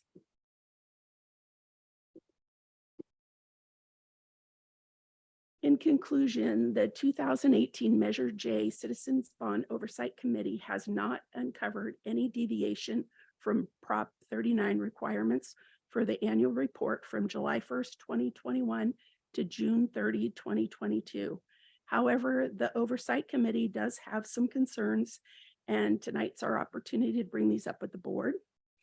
So the first one, Caesar and I met before this, and we've resolved that issue. We're moving forward with independent legal counsel for some questions and concerns the CBOC has.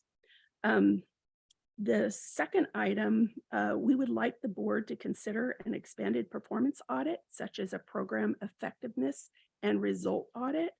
Under Prop 39, the CBOC is charged with the responsibility of reporting to the public as to compliance with proper expenditure of taxpayer money for school construction, and program effectiveness and result audits are one of the best measures for assessing the CBOC in performing its duties in this regards. Lastly, item 3, I want to bring up public documents. So the district moved over to a new website, and much of the Measure J CBOC minutes and agendas and documents were lost. They have recovered them for 2023, but all the documents prior to that are not on the website currently. We need to get those updated. Let's see. It is critical that the public have faith that bond money is spent wisely, and it is our responsibility to inform them of all that. It was very apparent during the facilities master plan update that the district facility needs will require another bond in the not so distant future. So there is great need to establish a good faith process now.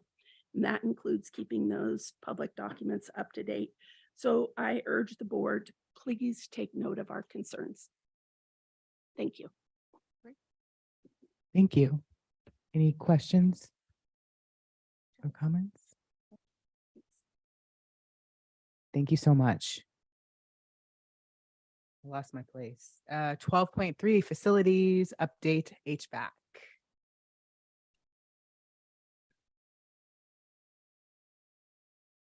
Yes, Madam President, we just, there's been with the increase of heat in our climate and the decrease in temperatures over the winter months. I know our HVAC systems have been working extremely hard, and sometimes they fail, sometimes they perform.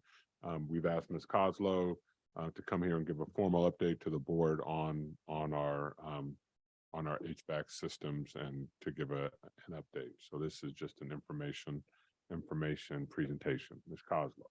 Thank you, Dr. Clark. Madam President, members of the board, Mount Diablo community, thank you for having me. As Dr. Clark mentioned, we're going to do a quick update from the facilities department regarding HVAC. So that's heating, ventilation, and air conditioning systems for those who don't know. One of the things that we know, we've received sort of a large volume of work order calls. We do prioritize heating and air conditioning as an urgency, which means they come into our department a little bit differently. However, they are a service request. They are turned into a work order. I receive emails from school sites, community members. I know you do as well, which sort of brings us to why we're bringing this information forward this evening. So just a little bit of history. Over the years, the facility staff in the maintenance and operations department has gone up and down again. So I just want to let you know that our current staffing, didn't change slides, our current staffing in the HVAC shop, as we call it, is one electromechanical technician. This individual has both HVAC systems experience as well as electrical. They actually came through a prior program that we had in the district, which was an apprentice program that we had many moons ago. And so we've had a very successful tenure with this employee who went through this program. So they sort of are the lead of the shop, but they are not a lead. I just want to be very clear with that. With our current staffing, we don't have a lead in the shop, but just the experience level is a bit elevated. We also have funding for 3 HVAC mechanics. And then we recently, with the support of the board, brought back the service lube tech. And so of the 5 funded positions in the shop, we currently have 1 individual, 1 HVAC mechanic who's out on a leave at the moment. And we also have 1 vacancy that we've been trying to fill for quite a while. So while we have 5 FTE, we really have 3 people in the shop.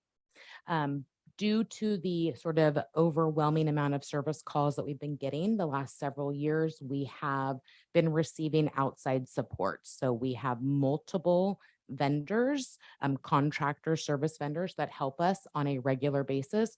Currently, we have 3 mechanical contractors that are servicing us on the daily and or weekly basis, depending on their availability. One of the things that we do is we prioritize and reprioritize calls as they come in. So special education classrooms are already always first priority, depending on what the call comes in. Our dispatcher would call and reroute a technician, meaning we would pull them off the work that they're doing and send them over to a special education classroom. We also prioritize multiple room outages, meaning depending on the type of system, you could have one system down that's affecting multiple classrooms, and sometimes worst case scenario, an entire building. And because of the effect, one repair may resolve an issue for 6 classrooms. We're going to reprioritize and do that. And so unfortunately, those single classroom outages sometimes are pushed a little bit back, but with the amount of support that we're getting, we are doing the best that we can. Variety of outages, right? So sometimes we have leaks, condensation lines back up. We get a call that there's my ceiling's leaking, something like that. General outages, a lot of times we're not sure what the outage is until we're able to get out and assess. We have exhaust fan issues, and then miscellaneous kitchen outages or issues that also come through that same shop. And we are right now all refrigeration calls, and some of the other refrigeration, freezer, and some of the other oven calls are being dispatched out to alternate vendors, depending on what that is. But most of that's going out because we just can't handle the load right now. And then just different factors on why do we have so many outages and things that we have to sort of consider. The manufacturer, our internal staff, as well as some of the staff from the outside vendors that we're receiving support from, have experience on certain types of equipment. Age of equipment, technician experience, both inside and outside, part availability. We are still seeing on so many different orders that we need long lead time. As example, we had a compressor. We were told it would be here in a week the other day.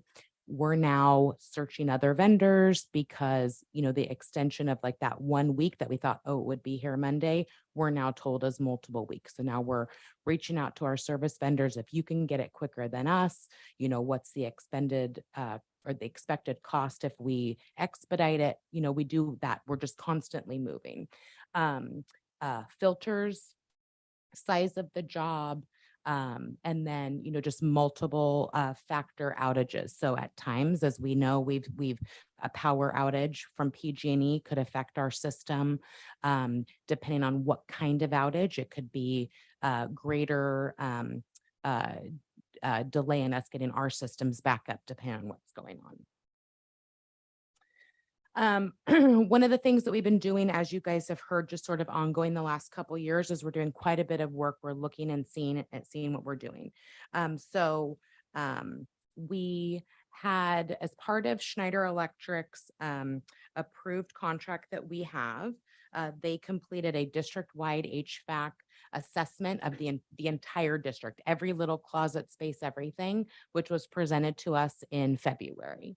The findings were, which we knew, we have 1,960 HVAC pieces of equipment throughout the district. Some of those are heater only. We're counting gyms, we're counting MUs that have just heat only, but overall we have 1,960 units.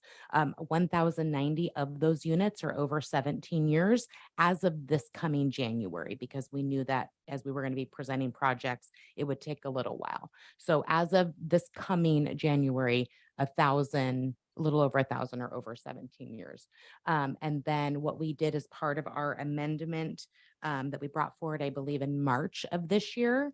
We did an amendment number 1 with Schneider Electric, and we awarded controls project as well as a maintenance replacement of 249 units. And so the reason we identified it as a maintenance replacement is it's non-DSA, the requirements are different, structural changes are not involved. It's basically no different than if we open up the closet, take the equipment out, put the same newer version in, same with the rooftop, all of that just happens. And it's a little bit quicker. We are waiting currently for that equipment. We are in contract. The equipment's been ordered. We are just waiting for it.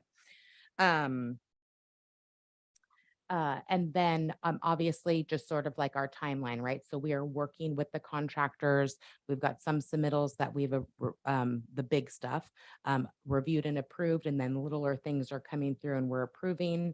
Our anticipated start time, meaning construction, is going to be this coming winter break. We're going to tackle some of those smaller spaces, less in-depth work we're going to do over winter break. However, the majority of the work is going to take place next summer. So I actually just met with the contractor this morning, and we'll be working on our finalized schedule so that I can identify that to Ed Services so we can do some planning for summer. Factors on why we brought forward the recommendation that we did back in March, which was the controls and replacing 249 units. Number one, what was our current budget, right? We have Measure J, which is great that we have community support of this $150 million bond. You know that you've seen numerous different updates around, and we did bring forward an update at that same meeting that we awarded contract amendment to Schneider, where we identified where we're going to be spending the remaining or recommendations for the remaining funds, through the next couple years. DSA versus non-DSA. Biggest factor there is cost and time. What does it mean to our structures? Our structures are aged, which means what was allowed then may not be allowed now. And so we have to take all of that into account. How much could we really support with the amount of funds that we have? And then also reducing the maintenance cost, taking a look at our biggest issues and could we resolve not only the issue at the school site, but also reduce what my small staff is trying to be out there supporting the district. So those were some big factors on why we brought forward what we did. Just additional information. One of the things not included with Schneider, but with another project that we're working on, is we will also be dealing with HVAC equipment, both heating and air conditioning at Meadow Homes, Mount Diablo Elementary, and Rio Vista during the modernization project. We are under early design with 19.6, our architect that was brought forward. And so within that project, which will be going out to bid later this spring for anticipated June construction start, we will also be dealing with about 120 units not covered under the Schneider contract. Not all of those are over 17 years and older. Some of them are newer than that, which is fantastic because we can do sort of like a major maintenance overhaul and bring the life expectancy up. So basically take care of what we have that's still good and replace what needs to be replaced. So design is in progress. Again, Measure J funded, construction to begin this coming summer. And then what else do we need to consider, right? Our long-term plan for the additional 1,300 units that will at some point need to be replaced, some of those sooner rather than later. The biggest thing that we have, obviously, is our financial restraint. What can we handle? We believe we brought forward quite a few plans that we are moving forward with to take care of a chunk, but we also know we've got quite a bit to be planning for. And so what does that look like? That looks like, future funding. That looks like mechanical modernization as standalone projects like we did between 2012 and 2014 at some of our sites, or it looks as a piece of a larger modernization project, sort of like we're doing at these 3 elementary schools starting next summer. So this will be work that we work together. We continue to bring updates. Adrian Vargas and I will be working very closely on this, so we bring forward information when we sort of feel quite confident that we're at the stages that we can just continue to bring forward things that we need to consider. How much do we need to look at? What is the next stage going to cost and all of that? So other than that, I'm here for any questions. Thank you so much. Questions? Trustees? I just want to say thank you. That's so much detail, and it really brings us up to speed on exactly where you're at and what the timeline is for the next work to be done. And it's so appreciated. I can see that, you're taking advantage of, every staff that we have and every dollar that we have to try to figure it out, which is much appreciated, because I think we do hear from, our teachers or students when it's really hot or there's no air. It's a tough learning environment. So for them to know that we're doing everything we can, I think is very helpful. What were my questions? Oh, when you talked about the 17 years, is that like the normal lifespan of a unit, or where does the 17 come from? So it really depends on the type of unit. Most HVAC equipment has a 15 to 20-year life expectancy. So when we were looking at the assessment with Schneider, we had to make a determination, and it was the way that we did what was under 10 years, what was over 10 years, and how we broke things out.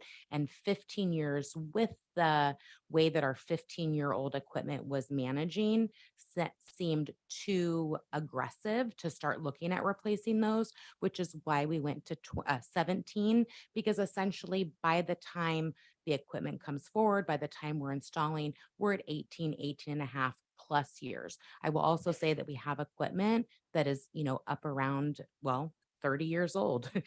Diablo View is a 30-year-old campus, and most of that equipment is existing. And so 17 doesn't mean like, oh, we're already replacing at 17. We're replacing equipment up to 30 to 35 years old in some instances. Great, thank you.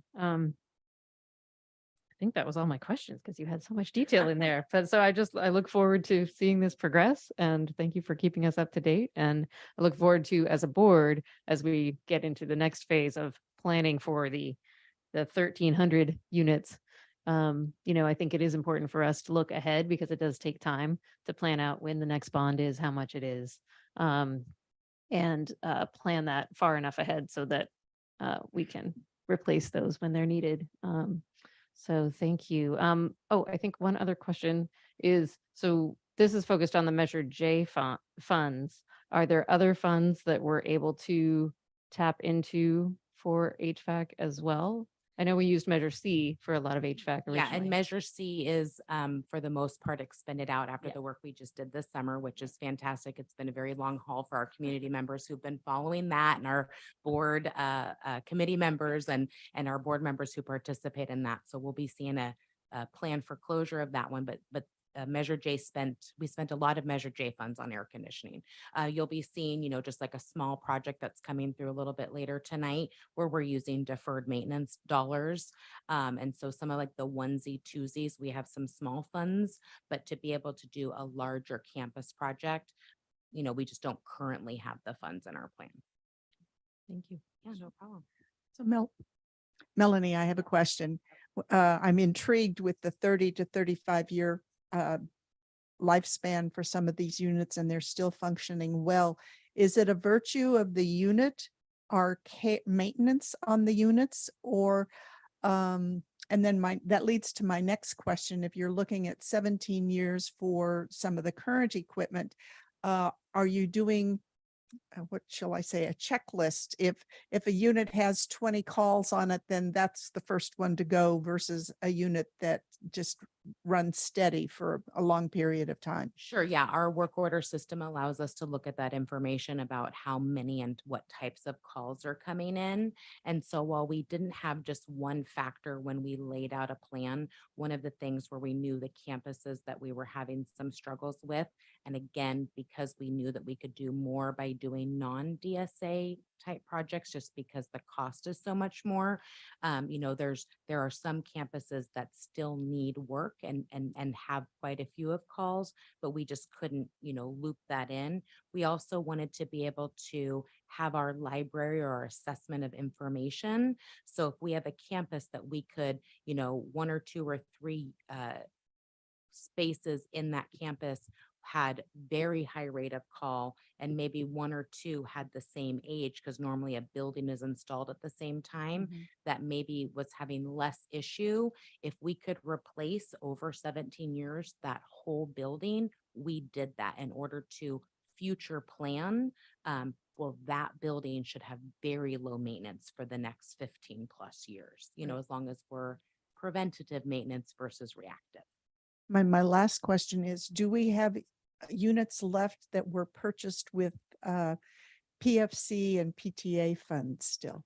So I won't say no, because every now and then I run into some, but typically we've seen that in a couple, you know, community spaces, MUs and that sort of thing.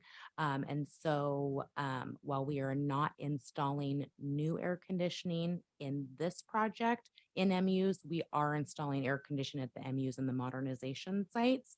And so the biggest struggle we have with those PFC type units is that they just don't meet current code. And so sometimes repairing them is a little bit difficult for us.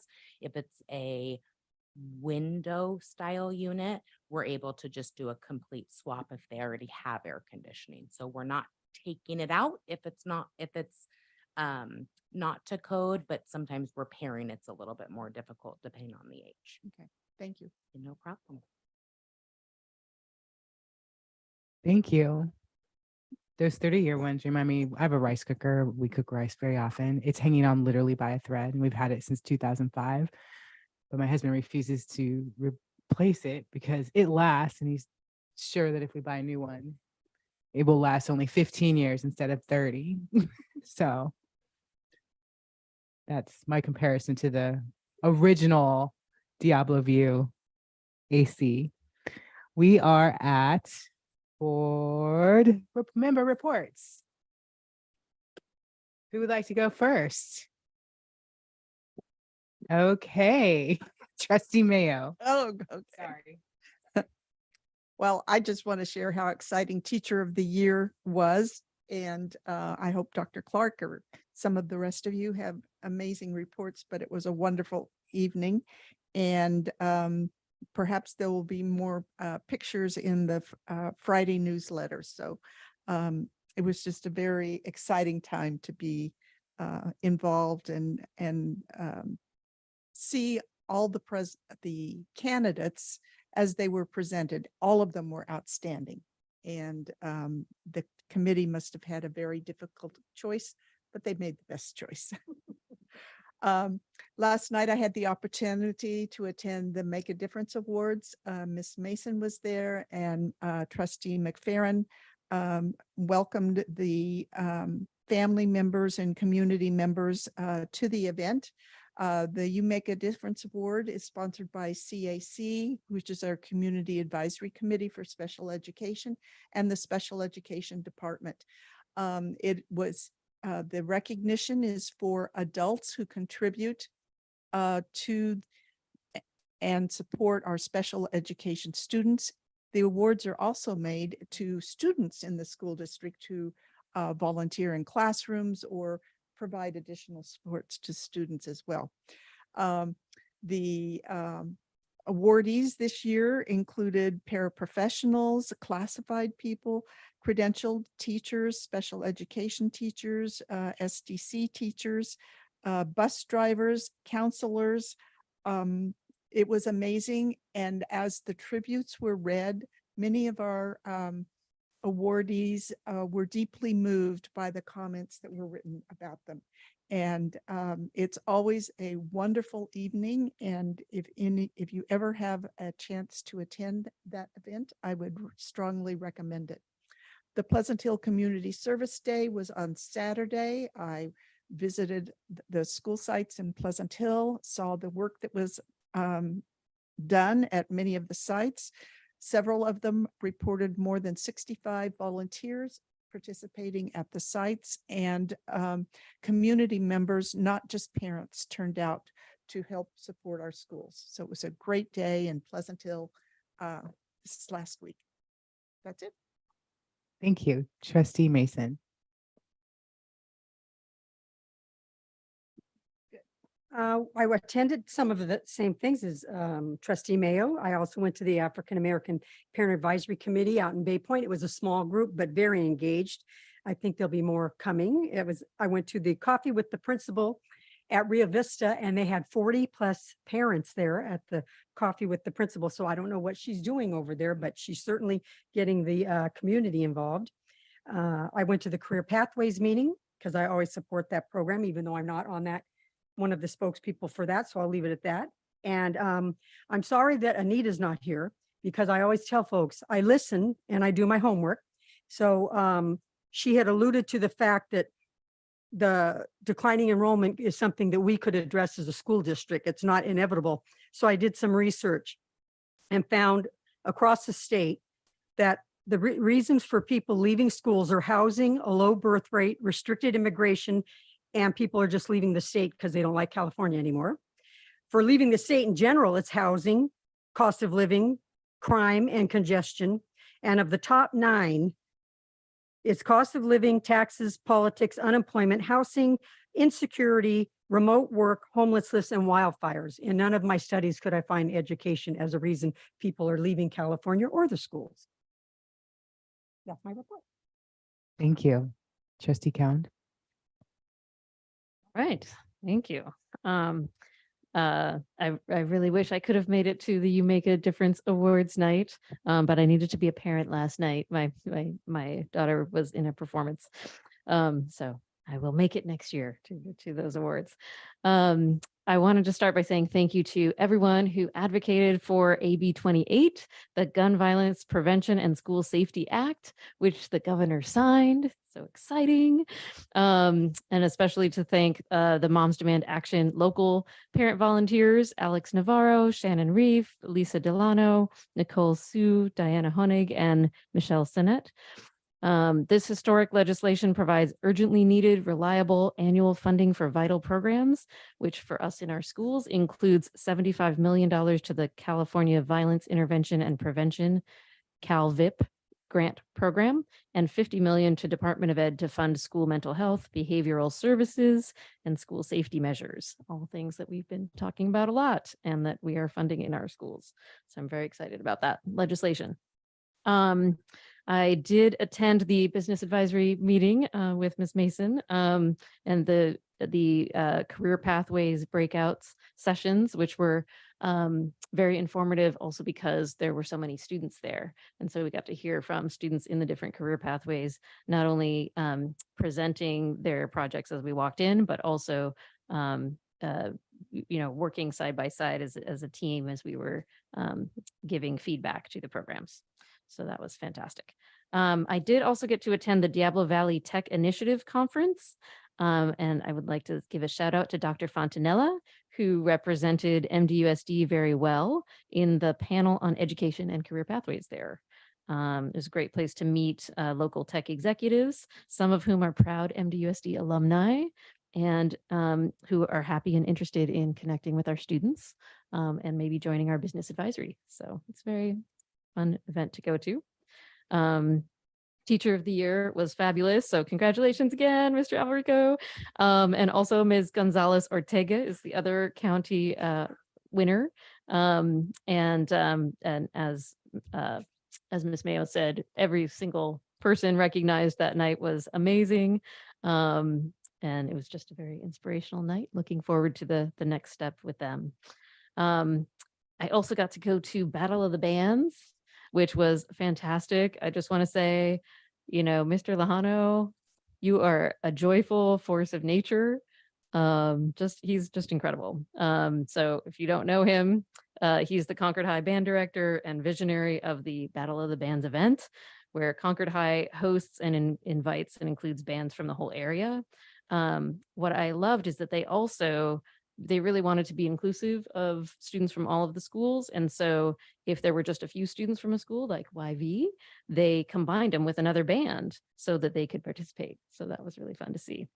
And every band cheers on the other bands. There's a drum circle midway through that even the audience can join. And at the end, it culminates with a joint rendition with all the bands playing together of the song Born This Way, which I swear you cannot watch without crying. So really fabulous. So I just think, it's a shining example of how music and the arts are so powerful for social emotional learning and belonging. Look, I'm crying just thinking about it. Oh my gosh. Okay. So anyway, that leads me to watching whenever I go to see any of our arts events, the bands, drama or things like that, it makes me so proud of all of the visual and performing arts that we have in our district, and all the hard work that our teachers do to make that possible. But then I'm also mindful that these opportunities are not equitable in our district. They're more plentiful at some schools than in others. And, we are continually striving to remedy that, right? So that's why I am very hopeful about our work on the strategic district-wide VAPA plan. And I look forward to our board discussing the next steps on that. That's something I realized I've been advocating for a strategic VAPA plan, district-wide plan, since before I was on the school board, actually. When I heard about it from the Create California statewide organization, that this is something they can help districts to do.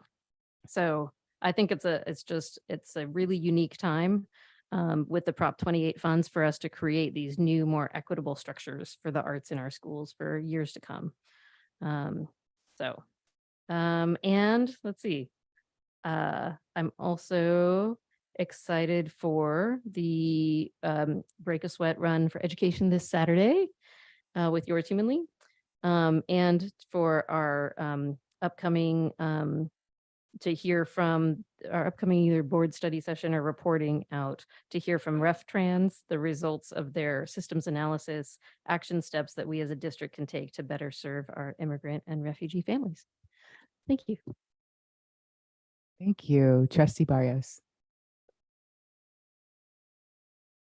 I also went to the Teacher of the Year, and honestly, I'm not surprised Mr. Alvarico got it because the engineering students are always talking about him, and it was kind of cute.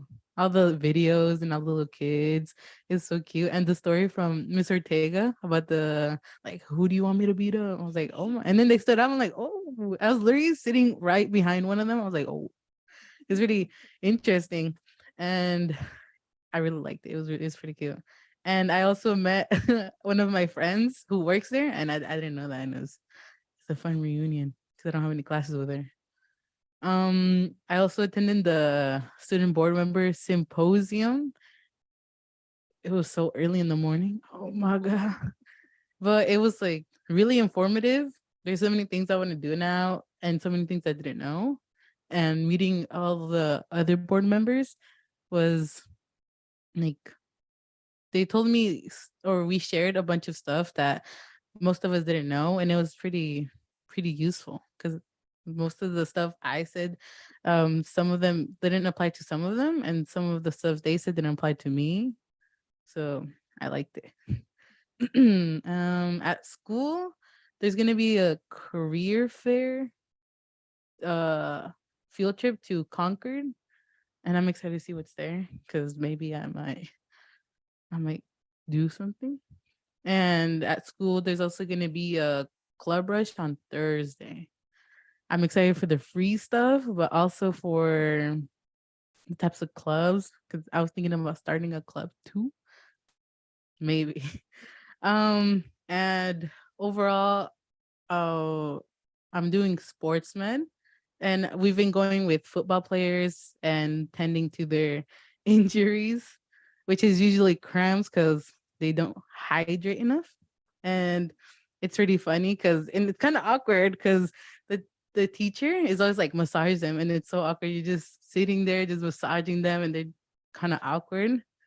And when they were talking about cast, all I can think of is whenever the teacher mentions cast and we all sigh and boo because nobody likes cast. It's PTSD at this point. Well, that's mostly it. I love your honesty and transparency. I'm serious. It's this amazing.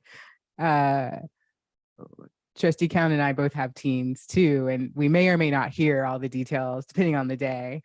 sometimes mine gives me all the details like this, but like at 10:30 when I'm trying to go to sleep, but I need to like listen because, you know, she's willing to talk to me. So I have to listen. So it's great to get a window into your life as a high schooler in this district.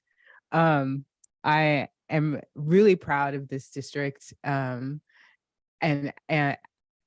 its recent history at the Teacher of the Year awards for Contra Costa County. Because like, are we like all of them the winners this year, last year? I don't know if there was one the year before, but like, let's say 3 of the last 4 years, if I do the year math right, that's really amazing. What a gift that is to our students to have, not only the teachers that are selected to be finalists in the county, but all of those that are nominated and are finalists within our district. Like that's such a gift to our students. So congratulations again to all of those that were recognized here last spring, especially to our finalists that went to the county competition, and to Mr. Alvarico for winning. I'm really excited. Tomorrow's Thursday, right? Tomorrow, I attended this training earlier in the year, a 4-session training with Georgetown University on school board finance, specific to the cliff that all schools across the country will face with the expiration of ARPA funds, and which has fed into this increase of what's that called? Surplus of funds. That's really kind of artificial. It's not real. I mean, the money exists, but it's not money that's always going to be there that we can depend on. It's very temporary. So I'm really excited. Tomorrow begins 4 sessions of learning about other districts' experiences and scenarios across the country that can help us think about how we move forward in our next budget and the one after that, especially, and the one after that. So with that, Dr. Clark. Thank you. I don't have a formal PowerPoint this evening, so that means I'm just No photos from. no photos, no photos. I will be sharing that at a later date. I just, I really just want to highlight the Teacher of the Year. It's well deserved. We had 2 very worthy finalists, who were there to represent Mount Diablo. There's 18 districts in Contra Costa County, and 4 folks are moved forward. And so I think that that's a pretty good representation of the quality of education that we provide in this district. And so super excited about Ignacio Valley being recognized, and the students at Ignacio Valley just being recognized for what happens when you have an educator who has high expectations for their students and creates those relationships that allows them to flourish and really show what their potential can truly do. So couldn't be more proud of our 2 finalists, and definitely with our winner. I also want to recognize the employees who were honored last night, that several of the board members already spoke about, but just to hear the emotional stories from parents, from administrators, from colleagues, that they nominated these individuals to be recognized for their professionalism and compassion, and just dedication to our students who have IEPs, and just was truly moving, and it was a great evening. So really want to continue to honor those folks. I'm in the district, just some stuff that's been going on, and we've had just so many things happening. I really want to recognize the professional development that we're doing around mathematics, specifically around the collaborative work that we're doing with our instructional leadership teams, and the partnership that we have with TNTP, and so they have been meeting regularly. and I know it's not easy for them to come off site to come to these trainings, but when they do so, it really seems just creating that collaborative culture is something that we're really working on towards specific learning goals. Also just training again with our counselors. They're a pivotal part of our team in supporting students, and so they are really getting on the same page and defining their work with students at the center. We're continuing to do early literacy work really with the science of reading, and those trainings are taking place. Our secondary schools are fully engaged in equity training, and unfortunately, a lot of those inequities in our societies really start to manifest themselves in secondary schools. Historically, high schools have been a place where they really start to put kids on a particular path and whatnot. And so as we work really hard to disrupt those patterns, training is needed. And not only just like going and sitting in a workshop and having those discussions. I mean, we're doing equity walks. We're walking with administrators to their campuses and helping them navigate some of those complex issues that that are affecting our students. And so a lot of work has been done in that area. Also, just want to recognize we have a team that are camped out here in the district office and are supporting our professional development with our Promethean boards. I have not heard a negative comment about that. Usually when you take equipment, the overhead projectors or the old school carbon projectors that project onto the wall, and the document cameras, usually folks hate to give those things up because they're comfortable with them, and when you go into new technology, sometimes things don't work and they're hard to learn. But really the Promethean boards, we've had nothing but very positive feedback on those, and we're still working extremely hard to make sure we get those outfitted in every class. So just want to recognize that work. I also just want to announce that we do have our secondary English language arts materials that are on display down at Willow Creek. And so just in reviewing, we've updated several of our curriculums over the last couple of years. We've been doing basically one a year. And so we are, it takes a lot of effort and a lot of work to do that. And of course we have, teachers who are paid a stipend to pilot those materials and to give us feedback and whatnot. And so that really seems to be moving along at a good clip. Just some advocacy that I've been doing. Week before last, I'm part of a group of superintendents, and we're advocating for our high schools, for our secondary students. And so, there's not a one size sort of fits all in education, but oftentimes with funding and with resources, there is somewhat of a one size fits all, and high schools have a very unique set of needs. And so I'm part of a group that is advocating for the legislator to look at high schools a little differently than what they look at some of our other grade levels with. And I fully understand that they are all important and they all deserve attention, but high schools have been one that have just kind of been left out of that, left out of those resources. The COVID money, ELOP money and all that was really designated for more of elementary, and high schools were really left to kind of bear the brunt of some of the challenges left over from the pandemic. And so anyway, some good work with that group. Also last week, I did take a quick trip to Washington, D.C. and participated in the Black Congressional Caucus work.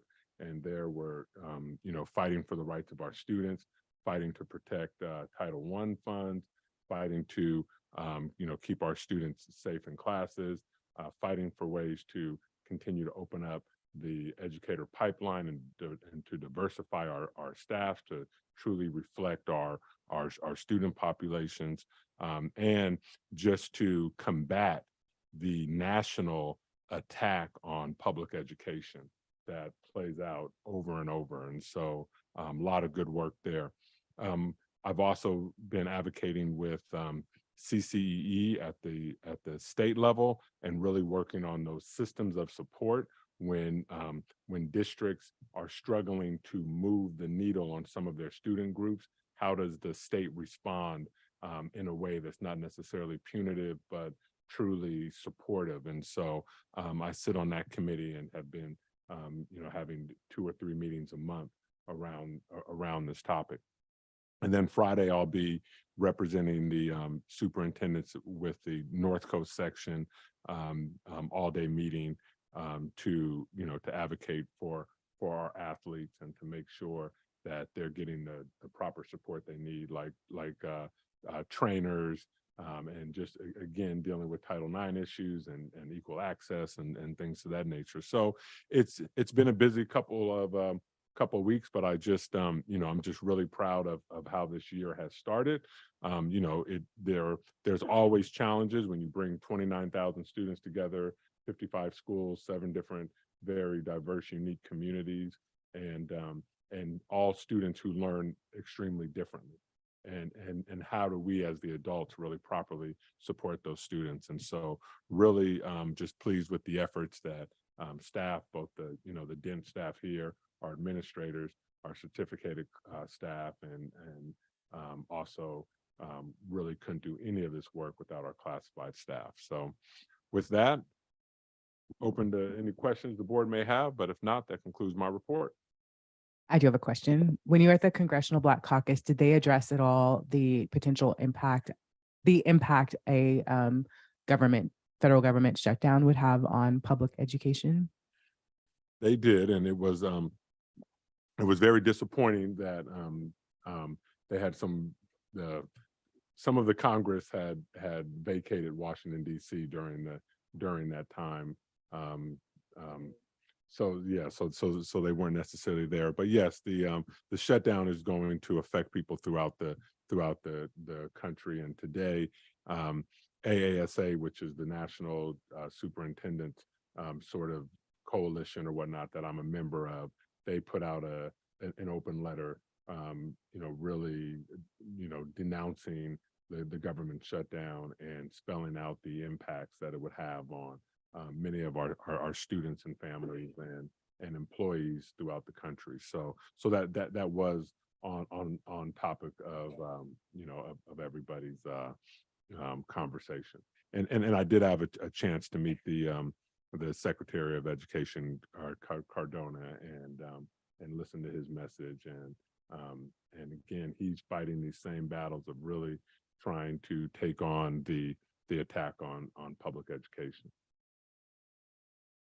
Thank you. Thank you. 15.0 consent agenda. Wait, I needed to go so I could read the thing. Okay, it's not there. Well, we consider oh, my computer. Sorry. Okay, items listed under consent agenda are considered routine and will be approved or adopted by a single motion. There will be no separate discussion of these items. However, any item may be removed from the consent agenda upon the request of any member of the board and acted upon separately. Does anyone have any changes to the consent?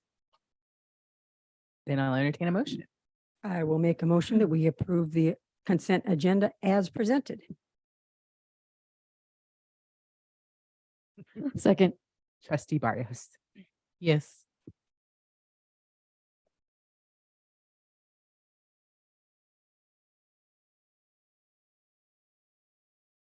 Consent passes. So we move on to 16 or 18. No, sorry, 18 business items. Oh, a public hearing. I know. 18.1, conduct a public hearing regarding sufficiency of textbooks and instructional materials for 23-24 school year and potential approval of resolution 23-24-8, sufficiency of textbooks and instructional materials. So I will open the public hearing. And there's no speakers. No one has anything to say, so I close the public hearing. Board trustees, just a few comments with regards to resolution 2324-8, which is a public hearing announcement regarding textbook sufficiency. In order to comply with the requirement under Education Code 6119, a public hearing is held on or before the 8th week of instruction, reporting if the schools have sufficient textbooks and materials. The definition of sufficient textbooks or instructional materials means that each pupil has a textbook or the appropriate instructional materials or both to use in class and at home. Due to the fact that Mount Diablo is considered a one-to-one district when it comes to technological devices, access to online materials does count towards sufficiency. Additionally, textbook sufficiency also means that laboratory science equipment is available for science laboratory classes offering in grades 9th through 12th. In the event that a school does report that they do not have sufficient textbooks, as detailed in this resolution, the reasons need to be listed within the form, as well as the remedy for the shortage. You will see from the form attached that the school sites have reported that they have sufficient textbook materials and that our high school lab classes have access to the proper equipment. Thank you. Thank you. Any questions? Nope. Cool. Glad to hear that everyone has what they need. And really cool. I mean, we've approved a lot of curriculum and a lot of online curriculum so that it's really easy to make sure everybody has what they need with the one-to-one. Oh, do we? Sorry. My screen is scrolled down to not see. So can I get a motion? Madam President, I move to adopt resolution 2324, sufficiency of textbooks and instructional materials. Second. Trustee Barrios. Yes.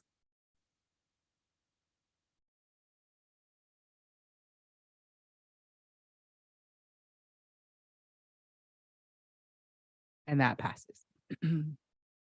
18.2.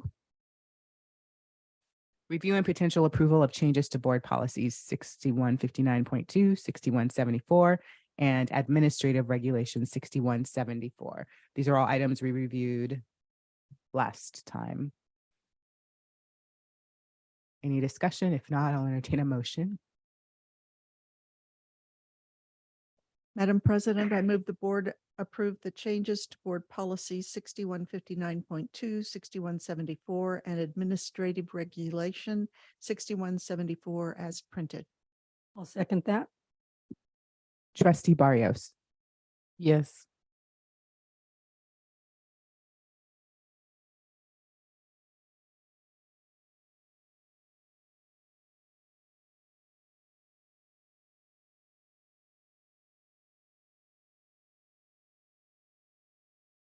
And that passes. And finally, 18.3. Review and potential approval of new board policy 6173.4, education for American Indian students. This again, we reviewed last time and it is a new policy for our board. If there's no discussion, I'll entertain a motion.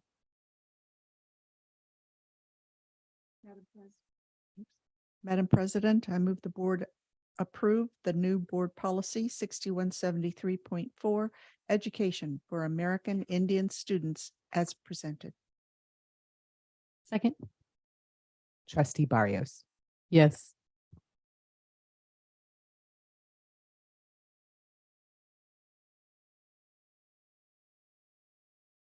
And that passes. Yay. Do we have any future agenda items anyone would like to mention here?